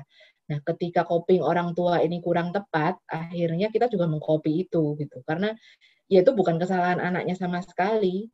Bahkan mungkin orang tua kita juga nggak salah karena dia mengcopy lagi dari yang generasi sebelumnya. Jadi seperti itu diturunkan gitu ya. Saya juga mau sharing juga fobia. Jadi bukan fobia sebetulnya, tapi ketakutan sih. Saya tuh takut cicak. Itu karena ayah saya juga takut banget sama cicak. Jadi akhirnya anak saya sendiri pun kalau lihat cicak tuh juga teriak-teriak. Karena papa saya dulu kalau lihat cicak teriak, akhirnya tuh saya copy. Ketika saya lihat cicak juga teriak. Nah, ketika saya lihat cicak teriak itu, saya di-copy oleh anak saya. Padahal anak saya nggak pernah ngalamin ketakutan yang nyata dengan cicak gitu ya, nggak pernah digigit, nggak pernah diapa-apain lah ininya sama cicak gitu. Nah, jadi perilaku tuh memang banget di-copy seperti yang disampaikan Mbak Sylvie tadi gitu ya. Memang kalau mau memutus itu memang akan lebih baik. Jadi ketika kita menyadari bahwa oh ada coping yang lebih baik untuk dilakukan, ya kita bisa ajarkan itu untuk diri sendiri dan nanti kita bisa tularkan ke anak kita. Terima kasih banyak Mbak Silvi, sangat berguna sharingnya. Iya, sama-sama Mbak Nike, makasih. Terima kasih. Oke, terima kasih Mbak Silvi. Ada yang lain? Teman-teman? Oke. Sebenarnya saya juga punya pertanyaan. Boleh. Oh, Mbak Linggar dulu. Mbak Linggar sudah bertanya. Ya, oke, boleh. Iya, mau open mic atau oke saya bacain aja. Mbak Nike mau tanya, kalau sebagai pengajar yang sering interaksi sama anak dan kita melihat ada gejala-gejala cemas pada anak, gimana ya cara kita mengkomunikasikan dengan baik ke orang tua supaya kita tidak tampak sok tahu? Mengingat kita kan bukan di bidang psikologi. Gimana, Mbak? Iya, betul. Iya. Oke, terima kasih banyak Mbak Linggar pertanyaannya. Betul ya, memang sebagai guru kita juga pasti akan mengamati perilaku murid. Itu memang jadi salah satu tugas kita gitu ya. Saya sendiri dulu sebelum jadi psikolog juga pertama menjadi guru playgroup gitu. Jadi itu juga sangat penting untuk guru bisa memahami bahwa anak-anak ini merasa cemas dan memang betul harus disampaikan ke orang tua. Mungkin cara yang tepat itu mengajak diskusi apakah perilaku yang muncul di sekolah ini juga muncul di rumah ya. Mungkin pembukanya itu. Misalnya, Bu, di sekolah anak ini tuh kalau misalnya ketika jam pelajaran matematika atau ketika ada, ini usia berapa ya Mbak Linggar? Maaf, tadi saya lupa bertanya. Usia sudah besar atau masih usia PAUD? Kalau misalnya usia PAUD, memang kan aktivitasnya lebih ke fisik gitu ya. Jadi mungkin perilaku fisiknya yang kelihatan. Jadi misalnya dia murung atau dia suka tantrum di sekolah kalau keinginannya nggak dipenuhin. Nah itu kita bisa tanya apakah di rumah juga sering tantrum. Kapan tantrumnya Bu? Ketika ditinggal orang tua pergi atau ketika misalnya mainannya atau berebut mainan dengan yang lain atau minta mainan nggak dituruti. Nah itu kita bisa ajak orang tua mengobrol soal gejala perilaku yang muncul. Nah nanti ketika orang tua mengiyakan, oh iya Bu di rumah tuh begini-begini misalnya. Nah itu kita bisa kalau misalnya memang orang tua nggak bisa handle, ada kesulitan untuk menghandle itu di rumah, kita mungkin bisa kasih sedikit saran misalnya. Oh nanti kalau misalnya dia tantrum di rumah, mungkin ibu bisa seperti ini ya Bu, gitu. Kita kasih beberapa contoh. Ini bukan saya mau menggurui, tapi saya memberi saran karena ini di sekolah juga keluar begitu seperti ini, dan kita melakukan ini di sekolah untuk menenangkan anak ini gitu. Karena sebagai guru pasti kita harus menghandle perilaku seperti itu kan di sekolah. Dan kita bisa men-sharingkan cara kita untuk menenangkan anak di sekolah. Siapa tahu tuh bisa dilakukan di rumah gitu. Kecuali orang tuanya memang defensif gitu ya. Ngomongnya, oh enggak kok, enggak pernah di rumah. Kayak gitu misalnya. Nah mungkin kalau memang orang tuanya defensif, tidak bisa sekali ngobrol. Mungkin nanti ngobrol lagi kapan ngobrol lagi gitu ya. Karena memang bagaimanapun orang tua tetap yang kalau orang Jawa bilang tuh mbau rekso anaknya gitu ya, dia yang punya hak untuk anak gitu. Jadi kalau saya sih biasanya kalau nggak mempan satu kali, tetap nanti saya ajak ngobrol lagi soal hal yang sama. Jadi misalnya 2 kali tantrum, saya ajak ngobrol nggak berhasil, nanti kalau dia tantrum lagi di sekolah, saya panggil lagi, Bu, ini ternyata masih tantrum, ada apa ya? Atau mungkin ada peristiwa di rumah yang membuat dia cemas atau apa. Gitu. Jadi dari awal dari perilakunya aja. Jadi supaya orang tuanya juga tidak merasa digurui. Kan kita seperti sharing gitu ya, yang kita lihat di sekolah apa. Itu sih. Mbak Nike? Jawab ya Mbak Linggar. Ini tadi kelas 4 katanya Mbak Nike. Tadi iya, sorry. kelas 4. Oh, kelas 4. Jadi sudah lebih besar ya anaknya.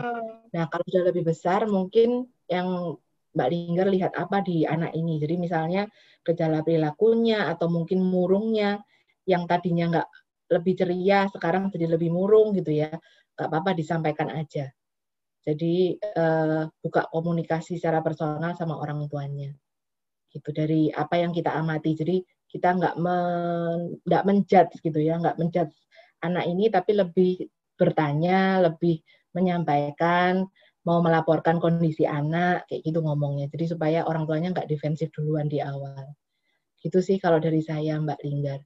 Dan sementara ini sih, karena memang dulu saya guru PAUD ya, memang kelihatannya, memang yang saya lihat yang ditampakkan anak-anak itu ke perilaku biasanya gitu. Tapi kalau sudah lebih besar, kita juga bisa menyampaikan ekspresi emosi anaknya ini yang kelihatan di sekolah gitu. Gitu sih Mbak Linggar. Apakah cukup menjawab Mbak Linggar? Atau mau ada yang ditanyakan lagi? Oh ya, oke. Sudah menjawab ya. Terima kasih Mbak Linggar, sama-sama. Terima kasih sudah bertanya. Terima kasih Mbak Linggar pertanyaannya. Mbak Dike, saya mau bertanya juga gitu. Ya. Penasaran. Tadi salah satu pertanyaan udah ditanyain sama Mbak Linggar. Nah, pertanyaan yang kedua adalah, tadi kan Mbak Dike menjelaskan tentang faktor risiko ya, faktor risiko gangguan kecemasan pada anak, khususnya yang bagian temperamen gitu. Tadi Mbak Dike menjelaskan kalau easy child, difficult child juga itu berisiko gitu terhadap gangguan kecemasan gitu. Nah, anak yang seperti apa nih Teh? Mbak, temperamen anak yang seperti apa yang normal kayak gitu, yang memiliki faktor risikonya rendah gitu terhadap kecemasan tersebut? Sebetulnya ketiga temperamen ini normal sih, karena kan anak itu kan dari bayi ya, maksudnya bawaan lahir. Jadi itu yang tadi saya bilang dibawa oleh genetiknya. Ketika ada genetik yang membuat dia super sensitif, itu akhirnya membuat dia jadi sulit untuk beradaptasi. Sebetulnya karena itu. Jadi nanti ketika dia sulit beradaptasi, munculnya ke perilaku rewel kan, biasanya kalau bayi. Jadi sebetulnya itu sesuatu yang normal. Nah, nanti ketika orang dewasa ini berespon terhadap dia, nah itu nanti yang bisa menjadi memicu apakah akan jadi gangguan apa enggak gitu. Tapi sebetulnya ketiga temperamen ini normal, sangat normal. Bahkan ketika kita dewasa pun juga akan terlihat mana orang yang orang ini memang perlu waktu ya untuk menyesuaikan diri. Orang ini gampang banget gitu ya, easy going, santai banget. Nah, yang terakhir ini rasanya butuh beberapa bergesekan dulu gitu baru bisa adaptasi. Jadi memang kalau ditanya yang paling enak yang mana untuk bisa cepat atau sangat rendah gitu potensinya untuk memicu berpotensi untuk mengalami gangguan, itu sebetulnya yang easy child gitu ya. Jadi dari bayi anak ini easy going banget, santai, bisa ngikutin perubahan jadwal dengan oke gitu, nggak banyak rewel, nggak demanding, nggak menuntut lah intinya gitu. Jadi itu yang nanti ketika dia dewasa mungkin lebih, atau ketika lebih besar dia nggak mengembangkan gangguan kecemasan gitu sih. Gitu. Paham. Terima kasih Mbak Dike jawabannya. Teman-teman yang adakah yang tanyakan lagi?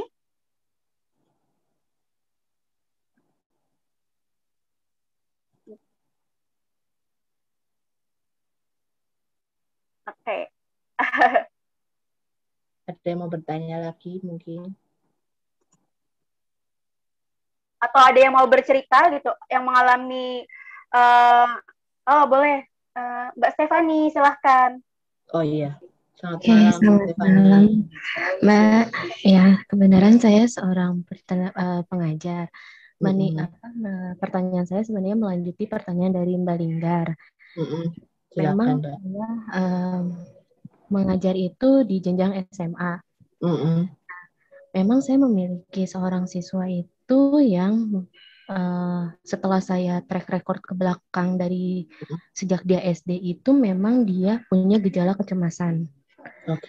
Dan dia sudah dibawa oleh orang tuanya itu bolak-balik ke psikolog gitu sampai akhirnya orang tuanya itu berhenti membawa anak ini ke psikolog itu sejak dia SMP. Tetapi anak ini jadi kaku. Jadi dia selalu bertanya alasannya kenapa. Terus bagaimana? Ketika kita berikan penjelasan, dia anak ini langsung keringet dingin karena apa yang kita jelaskan itu menuntut dia secara nggak langsung untuk memang keluar dari zona nyamannya dia. Seperti dia harus mengikuti kegiatan aktivitas di sekolah, seperti itu. Nah, sampai sekarang itu orang tuanya pun cukup kewalahan menghadapi anak seperti anak ini. Kira-kira ada cara nggak ya untuk menghadapi anak ini dan gimana cara kita untuk mengkomunikasikannya dengan orang tua? Oke. Iya, sama-sama Mbak Stefani. Terima kasih. Jadi kalau boleh tahu dia berhenti ke psikolog karena apa ya Mbak?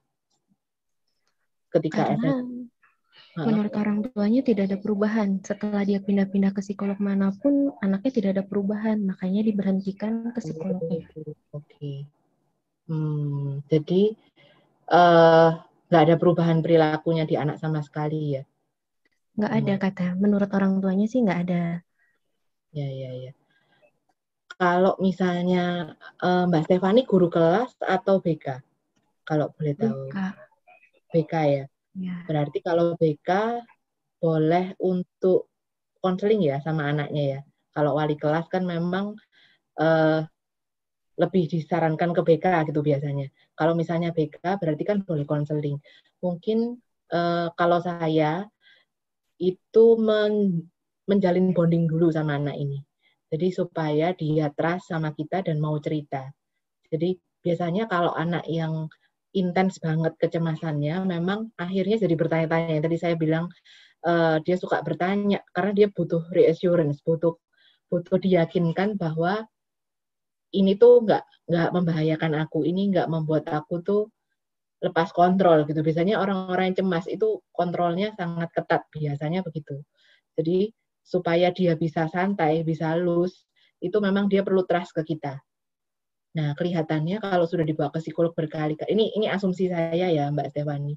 Kalau misalnya memang sudah dibawa ke psikolog berkali-kali, terus tidak ada perubahan, kemungkinan yang problem di rumah. Jadi orang tuanya yang mungkin tidak kooperatif malah. Ini ya, karena biasanya kalau anak SMP kan tetap di bawah pengawasan orang tua.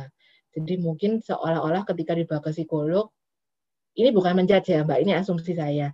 Jadi ketika dia dibawa ke psikolog, diharapkan ya udah di psikolog itu bisa beres, padahal nggak bisa. Kalau anak itu penanganannya harus ke keluarganya juga. Jadi nggak bisa cuma anak aja yang ditangani. Biasanya orang tuanya juga, apalagi kalau sumber kecemasan anak ini adalah orang tuanya sendiri. Entah orang tuanya ada problem, atau di rumah tangganya ada sesuatu gitu ya. Jadi kalau sumber ini nggak ditangani, memang nantinya akan ya susah, anak ini mau nggak cemas gimana kalau sumbernya nggak dihandle gitu. Jadi mungkin sebagai guru BK yang bisa dilakukan adalah menjalin kedekatan sama dia, membuat dia trust, bonding sama dia dengan cara ya udah nggak perlu dipres anak ini, kalau bisa begitu diajak ngobrol. Jadi tiap hari ke kelasnya atau tiap hari diajak ngobrol, disapa, apa kabar, kamu hari ini gimana kabarnya. Kalau dia memang responnya negatif, ya nggak apa-apa ya asal lewat gitu. Jadi kita pun juga harus santai di depannya dia. Nanti lewat lagi, nyapa lagi gitu. Nanti semakin dia merasa trust sama kita, dia nggak merasa kita tuh ancaman atau bahaya buat dia, nanti pelan-pelan kita bisa mulai tanya, sebetulnya apa sih yang kamu alami gitu. Karena memang kalau sudah kebenaran kan sekarang sekolah online. Jadi saya cukup kesulitan untuk ketemu dengan anak-anaknya. Gitu. Memang waktu pas sebelum online ini memang anak ini mau cerita, tapi sejak online ini dia nggak mau cerita sama sekali gitu dan benar-benar jawab juga kayak sekenanya gitu, Mbak. Iya. Berarti makin kuat ya kalau problemnya di rumah berarti. Kemungkinan sumbernya juga ada di rumah. Karena kan kalau online pas ya 80% di rumah ya. Nggak mungkin di tempat-tempat yang ya asumsinya begitu sih. Wah ya memang susah ya kalau online ini. Apakah ada pengaruh ke nilai nggak Mbak Stefani? Maksudnya prestasi akademiknya jatuh ketika online ini? Kalau secara nilai sih nggak ada. Kalau secara nilai sih nggak ada. Cuma lebih pengaruh ke sikapnya aja gitu. sikapnya dia jadi untuk berubah. menanggapi kegiatan-kegiatan yang diadakan di sekolah. Oke, jadi menghindar gitu, menghindar atau lebih memilih untuk nggak ikut gitu. Padahal harus ikut atau memang ada pilihan untuk ikut dan nggak ikut? Diwajibkan ikut. Oh, ya harus wajib ya. Wah, memang susah sih kalau online. Dan kita nggak bisa paksa memang ya, apalagi kalau sudah anak yang sudah remaja begini, susah sih. Orang tuanya sama sekali nggak mau diajak komunikasi ya, Mbak Stefani? Kalau untuk orang tuanya, dari ibunya diajak komunikasi jalan, dan ibunya mengakui bahwa ini tuh kesalahan dia gitu, karena dianya yang terlalu terburu-buru dan membawa anak ini ke psikolog-psikolog gitu. Jadi ketika anak ini punya persepsi juga, ketika dia dipanggil BK, berarti dia itu bermasalah. Waduh, iya. Dia sudah melabel dirinya sendiri berarti ya? Ya, padahal kadang saya sudah menjelaskan, saya memanggil dia itu untuk persiapan dia jurusan kuliah gitu. Menurut dia itu adalah jadi masalah gitu. Oke. Dan mungkin nggak Mbak, kalau misalnya perbedaan dari kedua orang tuanya, misalnya ibunya bilang iya, ayahnya bilang tidak, ataupun sebaliknya. Itu terjadi sama anaknya. Jadi orang tuanya nggak sepemahaman gitu ya? Untuk beberapa hal iya. Nah, berarti memang masalahnya di orang tua berarti memang. Sebetulnya butuh konseling duluan tuh orang tuanya sih kalau kayak gini. Ya berarti ya sekolah nggak mungkin juga ya. Kalau kunjungan ke rumah nggak memungkinkan ya Mbak Stefani ya? Nggak ada program dari sekolah untuk kunjungan rumah? Orang tuanya rumah? tidak mengizinkan, Bu. Kebenaran orang tuanya tidak mengizinkan. Susah ya kalau gitu. Soalnya masalahnya online ini ya. Kalau offline memang kita bisa menjangkau anaknya. Tapi kalau offline ini pintu gerbangnya tuh di orang tua memang ya. Jadi ya gimana ya? Kalau misalnya diajak ngobrol lewat chat yang nggak ada kaitannya sama pelajaran sama sekali, kita cuma sekedar say hi, terus atau kita nge-share apa tuh ya misalnya, cari kesenangannya dia, misalnya hobinya dia nge-game misalnya. Laki-laki atau perempuan, Bu? Tadi maaf. Laki-laki. Laki-laki. Nah, atau mungkin diajak ngobrol soal hobi. Kan kalau sekarang memang hanya lewat chat gitu ya. Kalau misalnya dia hobi main game, ya kita ajak ngobrol soal game atau dikasih tahu soal ini loh ada game gini-gini. Jadi maksudnya kita masuknya lewat hobi yang dia suka itu apa. Kalau gitu bisa Bu, atau gimana? Jadi maksud saya supaya ada komunikasi lagi yang santai sama kita. Jadi kita bisa pelan-pelan nanti ajak dia untuk masuk ke kegiatan di sekolah gitu. Kalau untuk itu udah ya Bu ya, sampai saya pun berusaha main game bareng sama dia gitu. Tapi ya gitu, anaknya nggak merasa bahwa ketika dia dipanggil BK itu dan berhubungan dengan BK adalah suatu hal yang mengerikan gitu. Padahal Ibu sudah melakukan upaya-upaya untuk meluruhkan label itu ya sebetulnya. Iya. Sudah diajak main game, diajak santai gitu. Waduh, ya agak susah masalahnya nih. Kalau selain main game, apalagi Bu yang jadi hobinya dia? Nggak ada Bu, dia cuma suka main Mobile Legends aja. Kalau sama teman-temannya, nggak punya teman atau punya teman yang cukup dekat? Sama teman-temannya ya cuma sekedar teman kelompok gitu. Dan memang kelompoknya dia hanya orangnya itu aja. Oh, tapi teman-temannya nggak berhasil ngajak dia juga. Jadi maksudnya masuk ke lingkaran pertemanannya untuk paling nggak itu bisa ngajak dia masuk ke aktivitas di sekolah gitu. Dianya sudah menolak. Jadi memang sama teman juga hanya sebatas komunikasi tugas. Kalau sewaktu sekolah offline itu dia masih mau untuk mengikuti kegiatan. Namun sejak sekolah online ini semakin tidak mau gitu, dan semakin seperti menarik diri ya dari teman-temannya. Semakin menarik diri. Ya mungkin karena itu tadi ya kondisi di rumah lebih stressful daripada ketika dia sekolah gitu. Jadi akhirnya ya perilaku yang mengekspresikan kecemasannya makin intens. Tapi saya paham sih kesulitannya Ibu banget ya. Maksudnya dengan kondisi online ini pasti akan susah gitu menjangkau. Gini ya Bu, ini saya bawa dulu kasusnya. Kalau boleh, mungkin nanti Ibu bisa chat private ke saya by email. Coba nanti saya akan follow up Ibu lewat email. Karena terus terang saya juga susah ya menjawab ini karena problemnya memang cukup rumit ya. Dan orang tuanya yang problem nih, kalau kayak gini nih memang. Dan biasanya kalau seperti ini orang tuanya juga nggak ditangani, itu susah sih. Apalagi kalau orang tuanya sudah tutup komunikasi dan menyerahkan semuanya ke sekolah. Jadi sekolah aja dah yang usaha. Mereka nggak mau usaha, nah itu yang susah tambah.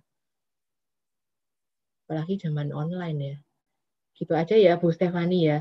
Saya minta maaf nggak bisa jawab ini dulu di sini, tapi saya sudah dapat gambarannya dan saya sangat paham ini nggak mudah banget kasusnya buat Bu Stefani. Jadi saya minta waktu dulu untuk mencari sumber-sumber lain yang nanti bisa saya pakai untuk kasih masukan buat Bu Stefani. Kalau misalnya Bu Stefani mau bisa langsung chat ke saya di sini private aja. Nanti saya follow up by email. Bagaimana Bu Stefani? Apakah setuju? Boleh Mbak. Maaf sebelumnya. Baik. Oh, nggak apa-apa. Saya juga maksudnya paham ya, karena saya juga kerja di sekolah. Tahu kalau hal-hal seperti ini nggak bisa memang kalau orang tuanya nggak mau ikut serta. Susah. Pasti nggak. Potensi untuk anak ini bisa pulih itu kecil banget. Saya kalau lihat dari kasus-kasus tuh begitu sih, terutama remaja ya. Kalau anak-anak itu masih lebih bisa biasanya chances-nya lebih tinggi gitu. Kalau udah remaja itu memang faktor yang lainnya banyak gitu ya. Boleh, ini sudah saya catat sih tadi sambil Bu Stefani ngomong, saya sudah catat beberapa.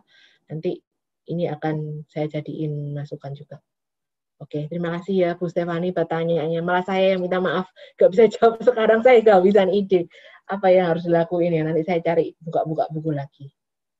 Terima kasih Bu Stefani. Sebelumnya Mbak Nika. Sama-sama, iya sama-sama. Terima kasih Mbak Stefani. Mbak Nika jawabannya. Iya, apakah ada yang lain?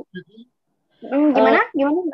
Maaf Mbak Stefani, tadi kan tergabung di chat ya, kalau nggak salah. Apa nanti kan di situ tertera nomor saya juga. Nanti boleh memberikan emailnya ke nomor WA saya, kan ada di grup tadi ya, kalau nggak salah Mbak Stefani. Iya benar yang ada di grup. Iya, tadi saya lupa sih ada grupnya kan, boleh. Nanti saya chat atau by email boleh. Oke, sip. Terima kasih. Oke. Terima kasih. Silakan, apakah ada yang lain yang mau bertanya?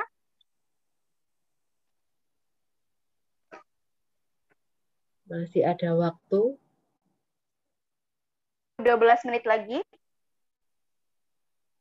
Ya, monggo. Atau ada yang mau cerita tentang pengalamannya mengalami aku mau nanya deh. Mau nanya deh. Mbak, aku mau nanya kalau misalkan Mbak Dita. Iya.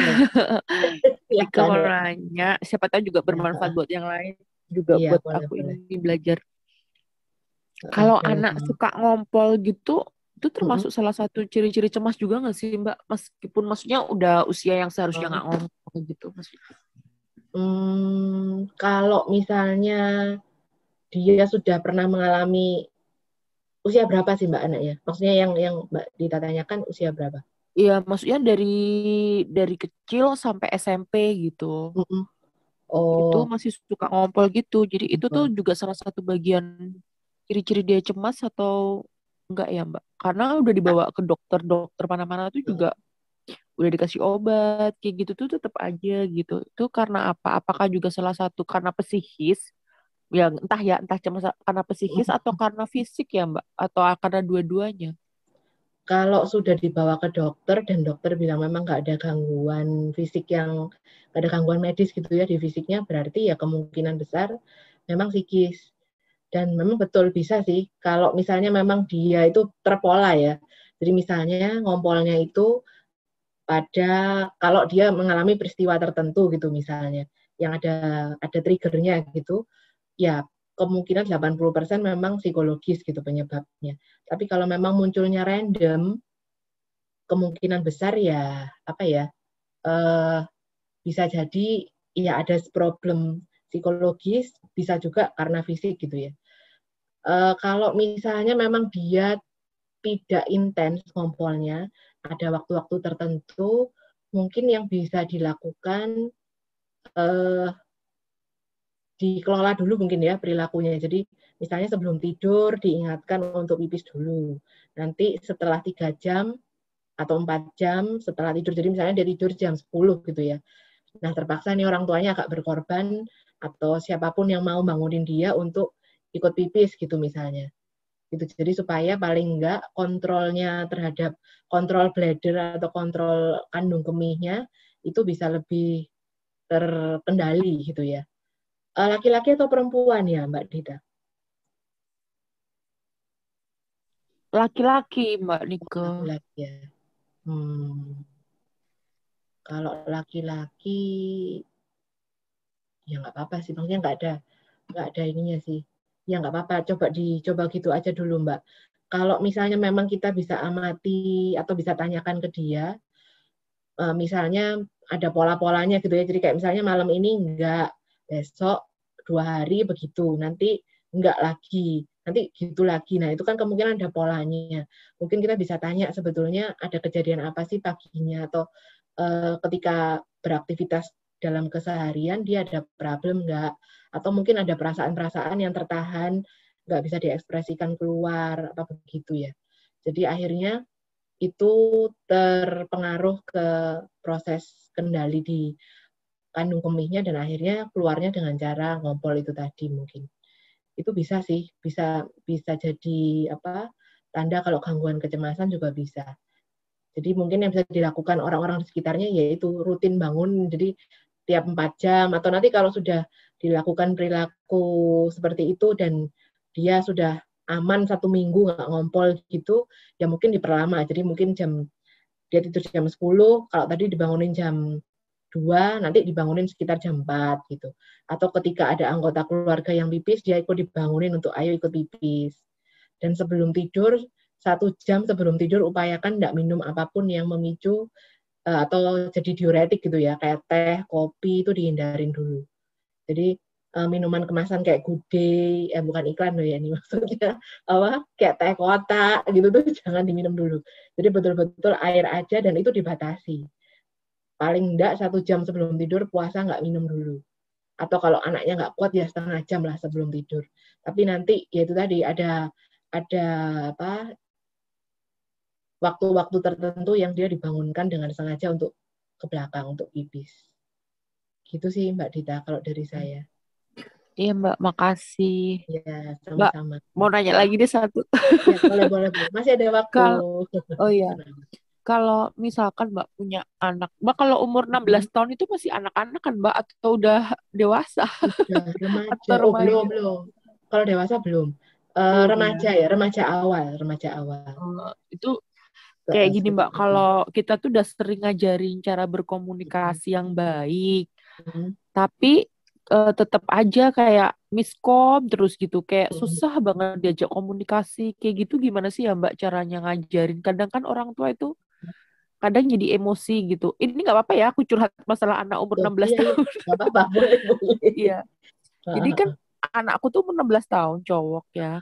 Tapi udah sering gitu aku ajarin, ya mungkin karena aku juga udah mulai aware gitu kan masalah psikologi, aku ajarin dia cara berkomunikasi yang baik, kalau kemana-mana pamit ya, kalau ada apa-apa cerita ya, mama bu diajak cerita soal temennya atau dikasih nomor telepon temennya, nama-nama temennya, tapi tuh kayak dia tuh kayak nggak mau nge-share apapun gitu sama orang tuanya gitu, kadang kayak jadi mangkel sih gitu.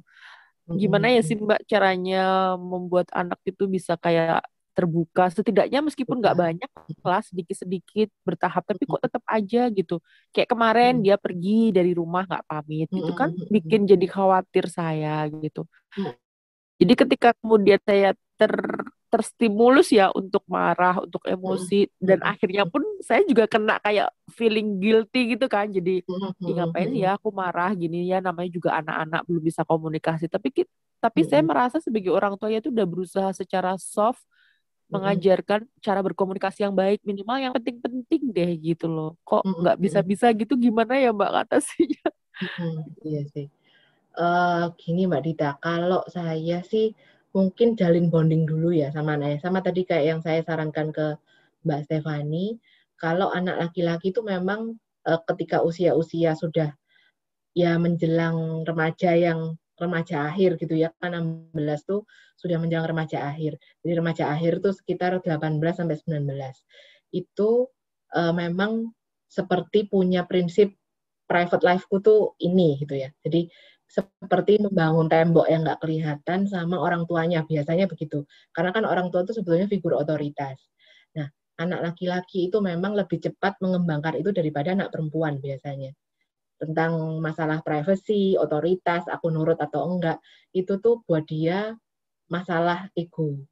Nah, jadi untuk menembus tembok itu, kita perlu bonding, perlu mendekati dia secara personal, tahu kesukaannya apa, jalin komunikasi, atau jalin apa ya, bukan jalin komunikasi, tapi jalin kedekatan dulu. Nanti kalau itu sudah tembus temboknya, dia akan memilih untuk terbuka. Jadi bukan karena terpaksa, tapi karena memang dia memilih untuk terbuka. Gitu. Jadi kalau dia sudah buka gerbang, oke, kamu boleh masuk. Nah, itu baru kita bisa masuk.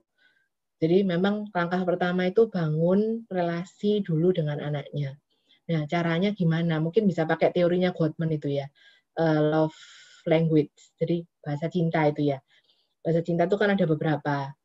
Yang pertama lewat hadiah, lewat service, lewat kata-kata pujian. Nah, itu anaknya yang mana? Kita harus tahu dulu. Ada anak yang suka dipuji. Ada anak yang suka dikasih hadiah, itu adalah ungkapan rasa sayang kita ke dia. Ada anak yang mungkin diservis, dilayani banget, itu kebutuhan emosionalnya terpenuhi dan dia bisa trust sama kita gitu ya. Jadi kita harus cari tahu dulu profilnya dia merasa disayang tuh saat diapain sih gitu. Nah, itu kita mesti nanya atau kita perhatikan. Jadi kita lakukan semua aja, kasih hadiah, nanti dilihat responnya dingin atau agak berubah. Nanti dicoba 2-3 kali sambil dilihat ya polanya gimana. Nanti kalau dipuji pelan-pelan, oh nyantol ini sedikit, oh berarti kemungkinan ini, coba lagi. Jadi memang kita yang perlu memvariasikan dia tuh pakai yang mana gitu ya, bisa masuk lewat channel yang mana gitu. Nah nanti kalau sudah ketemu polanya, oh ternyata di antara bahasa cinta yang ada ini tadi, dia paling ngaruh atau paling tersentuh itu dengan cara diservis misalnya. Ya udah kita sediain sarapan, diservis lah, anak ini diservis. Jadi misalnya itu disediain sarapan atau misalnya dimasakin kesenangannya, atau ya tanya aja sama anaknya, kamu suka diapain sih, atau kamu mau diservis apa sama mama hari ini gitu. Nah kalau itu yang membuat dia senang, ya berarti kita perlu lakukan itu. Nah semoga dengan ketika anak ini bisa kita pahami profilnya, nanti pelan-pelan dia trust ke kita, dia sayang sama kita, dan akhirnya memilih untuk membuka gerbang, dan memilih untuk mau men-sharekan kehidupan pribadi yang selama ini sama dia dikasih pagar gitu. Karena memang susah sih, kalau anak laki terus sudah remaja, kita mau nerobos tuh susah memang, Mbak. Jadi nggak gampang memang. Apalagi kalau memang kita tadinya nggak deket ya sama dia. Jadi memang itu dulu, bonding ini dulu yang dijalanin. Kalau misalnya Itu dia sampai menolak, umur ya berapa sudah. ya Mbak kayak gitu? Maksudnya dia membuat tembok Katakan. private itu sampai umur berapa Mbak? Soalnya memang dia ketika dia disuruh menyampaikan apa sih harapannya ke mama gitu kan. Apakah sayang sama mama? Sayang. Terus yang diharapkan apa sih yang nggak disuka gitu sama mama? Dia tuh nggak suka kalau diganggu privasinya. Memang dia bilang, saya nggak suka kalau diganggu privasi saya nggak mau. Pokoknya dia ngomong privasi terus gitu kayaknya yang terulang itu. Nah, dia itu, menurut saya itu, dan memang itu fakta sih menurut saya, bukan merasa lagi.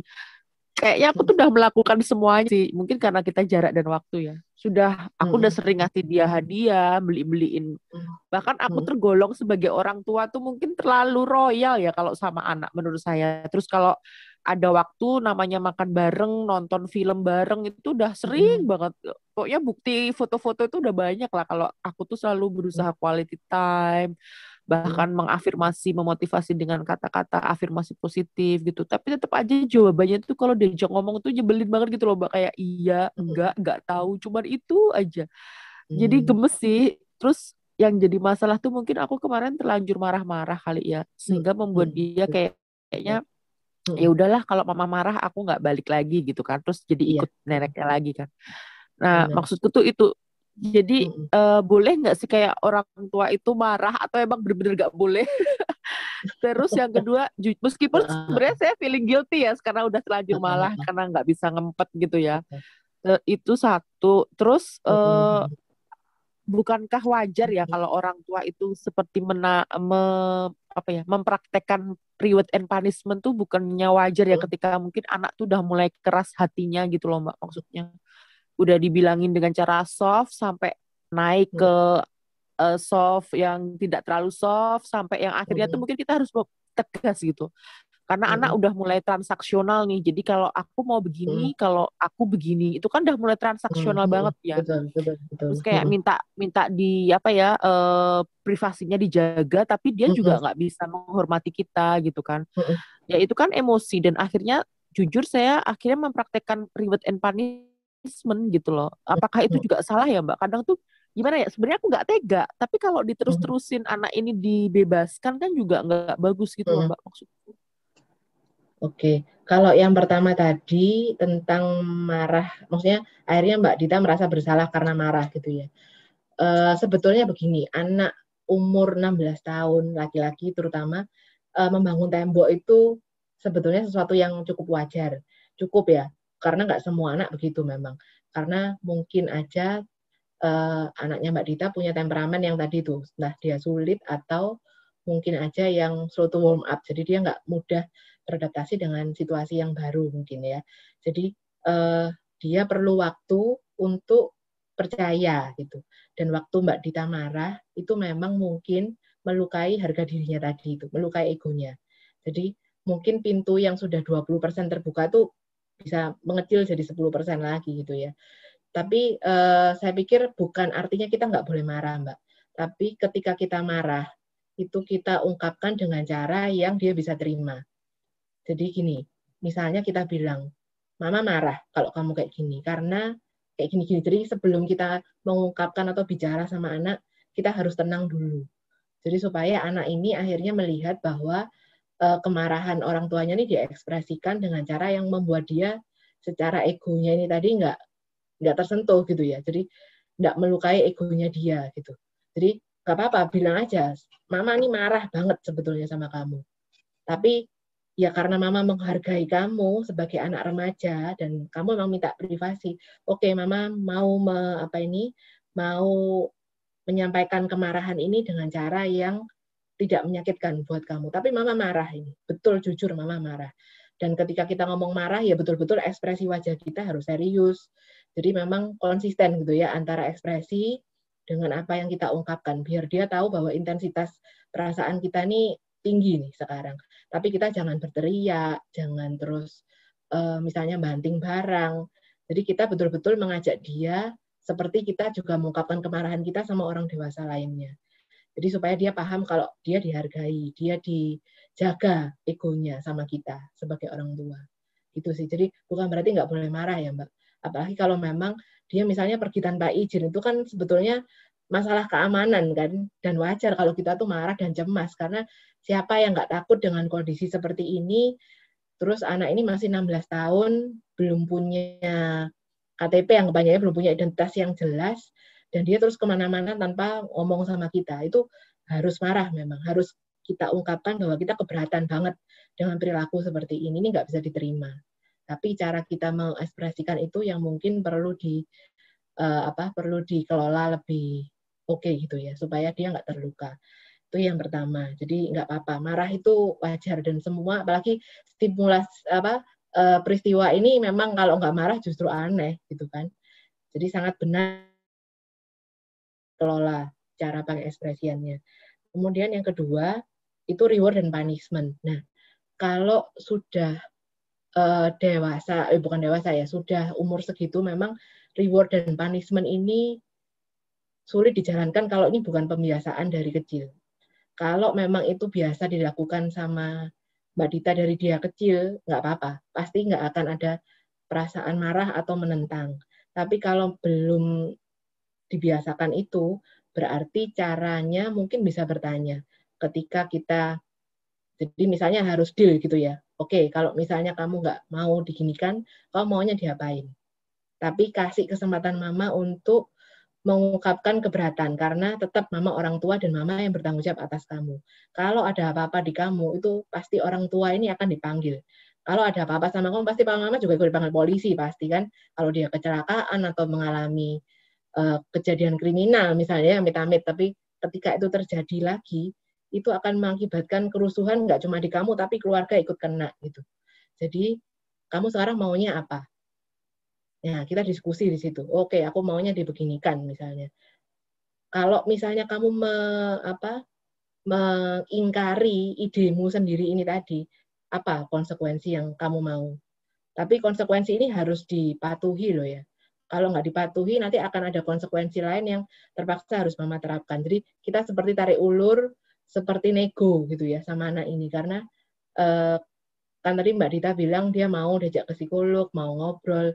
Jadi kemungkinan besar anak ini sebetulnya terbuka untuk diajak ngobrol. Jadi dicoba aja ngobrol dengan cara nego begitu. Mau nggak dia? Kalau misalnya sama-sama panas, akhirnya ya udah mundur dulu. Jadi misalnya akhirnya jadi Mbak Dita marah atau malah dia yang marah. Oke, ini nggak kondusif sekarang situasinya. Kamu marah kan? Kamu lagi nggak enak hati toh? Mama juga. Jadi oke, stop dulu ngobrol, besok kita lanjutin lagi. Gitu sampai akhirnya terjadi kata sepakat, kita mau apa, konsekuensinya apa. Gitu sih Mbak Dita kalau saya. Oke. Makasih Mbak Nike, berarti harus negosiasi ya. Ya belajar aku nanti aku belajar ilmu negosiasi lebih dalam. Iya. Oke, makasih kalau Mbak mau Nike. dicatat Mbak Dita. Iya, kalau mau lebih fair gitu ya, bukan lebih fair, lebih apa sih? Biar dia kelihatan terus gitu ya. Kita nggak usah ngomong, tapi dia kelihatan terus. Diketik aja, dicatat. Kalau perlu Mbak Dita tanda tangan, dia tanda tangan. Nggak apa-apa kan, kita bukan mau apa-apa kan sebetulnya ya, supaya kamu yakin. Jadi ada MOU ya? Mama, iya betul, MOU. Jadi seperti kamu setuju, mama setuju, oke kita pakai cara orang dewasa, kamu minta di privacy kan, privacy itu cara orang dewasa. Jadi oke, mama akan melakukan kamu seperti cara orang dewasa pada umumnya. Jadi kita buat MOU. Itu. Nah nanti begitu ada apa-apa, dia melanggar MOU-nya sendiri, kan dia sudah tahu di MOU juga tercatat kan konsekuensinya apa dan dia harus patuhi. Ketika dia nggak patuhi, tunjukkan aja lo ini loh, kamu melanggar loh ya, yang sudah kamu tulis sendiri. Ini bukan mama loh yang nulis, tapi kamu kan. Oke, sekarang kalau ini dilanggar konsekuensinya apa? Jadi kesepakatan demi kesepakatan itu memang kita perlu nego gitu ya kalau sama anak-anak sudah sebesar itu. Gitu. Jadi anak laki-laki kan sebetulnya bukan saya mengecilkan perempuan ya, enggak. Tapi kalau cowok itu biasanya kan lebih logis mainnya. Jadi biasanya ketika dikasih cara yang logika banget begitu, dia lebih bisa lebih bisa menerima gitu biasanya. Oke. Gitu. Oke, Jadi Mbak Nike, betul-betul makasih itu semua ada banyak. di tangannya dia. Iya, Oke, makasih banyak sama-sama, Mbak Nike bantuannya. Sama-sama. Oke, diskusinya seru banget tadi ya, Mbak Dita dan Monika. Saya juga jadinya menyimak gitu.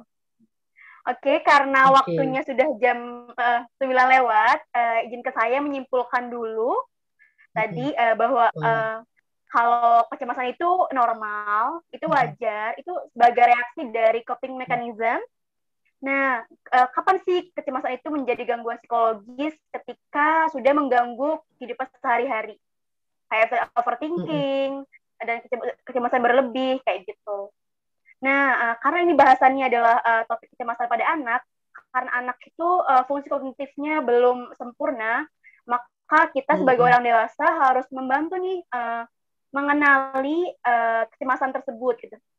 Nah, terus kita juga harus aware kapan sih tanda-tanda atau gejala-gejala kecemasan pada anak itu muncul gitu. Sehingga kalau kita sudah tahu gejalanya, udah tahu tanda-tandanya, kita bisa membantu nih bagaimana anak itu membantu mengatasi kecemasan tersebut gitu. Tadi caranya dengan salah satu caranya dengan calming strategi ya Mbak Dika ya. Ya, betul. Calming dulu, betul. Calming strategi. Terus tadi juga ada yang milkshake breathing sama yang fidget tracing ya. Fidget tracing breathing itu bisa digunakan juga untuk anak gitu. Oke, sekian dari terima kasih Mbak Nika, sekian dari kami. Terima kasih juga yang sudah hadir di sini. Semoga ilmunya bermanfaat. Ya. Wassalamualaikum warahmatullahi wabarakatuh. Selamat malam.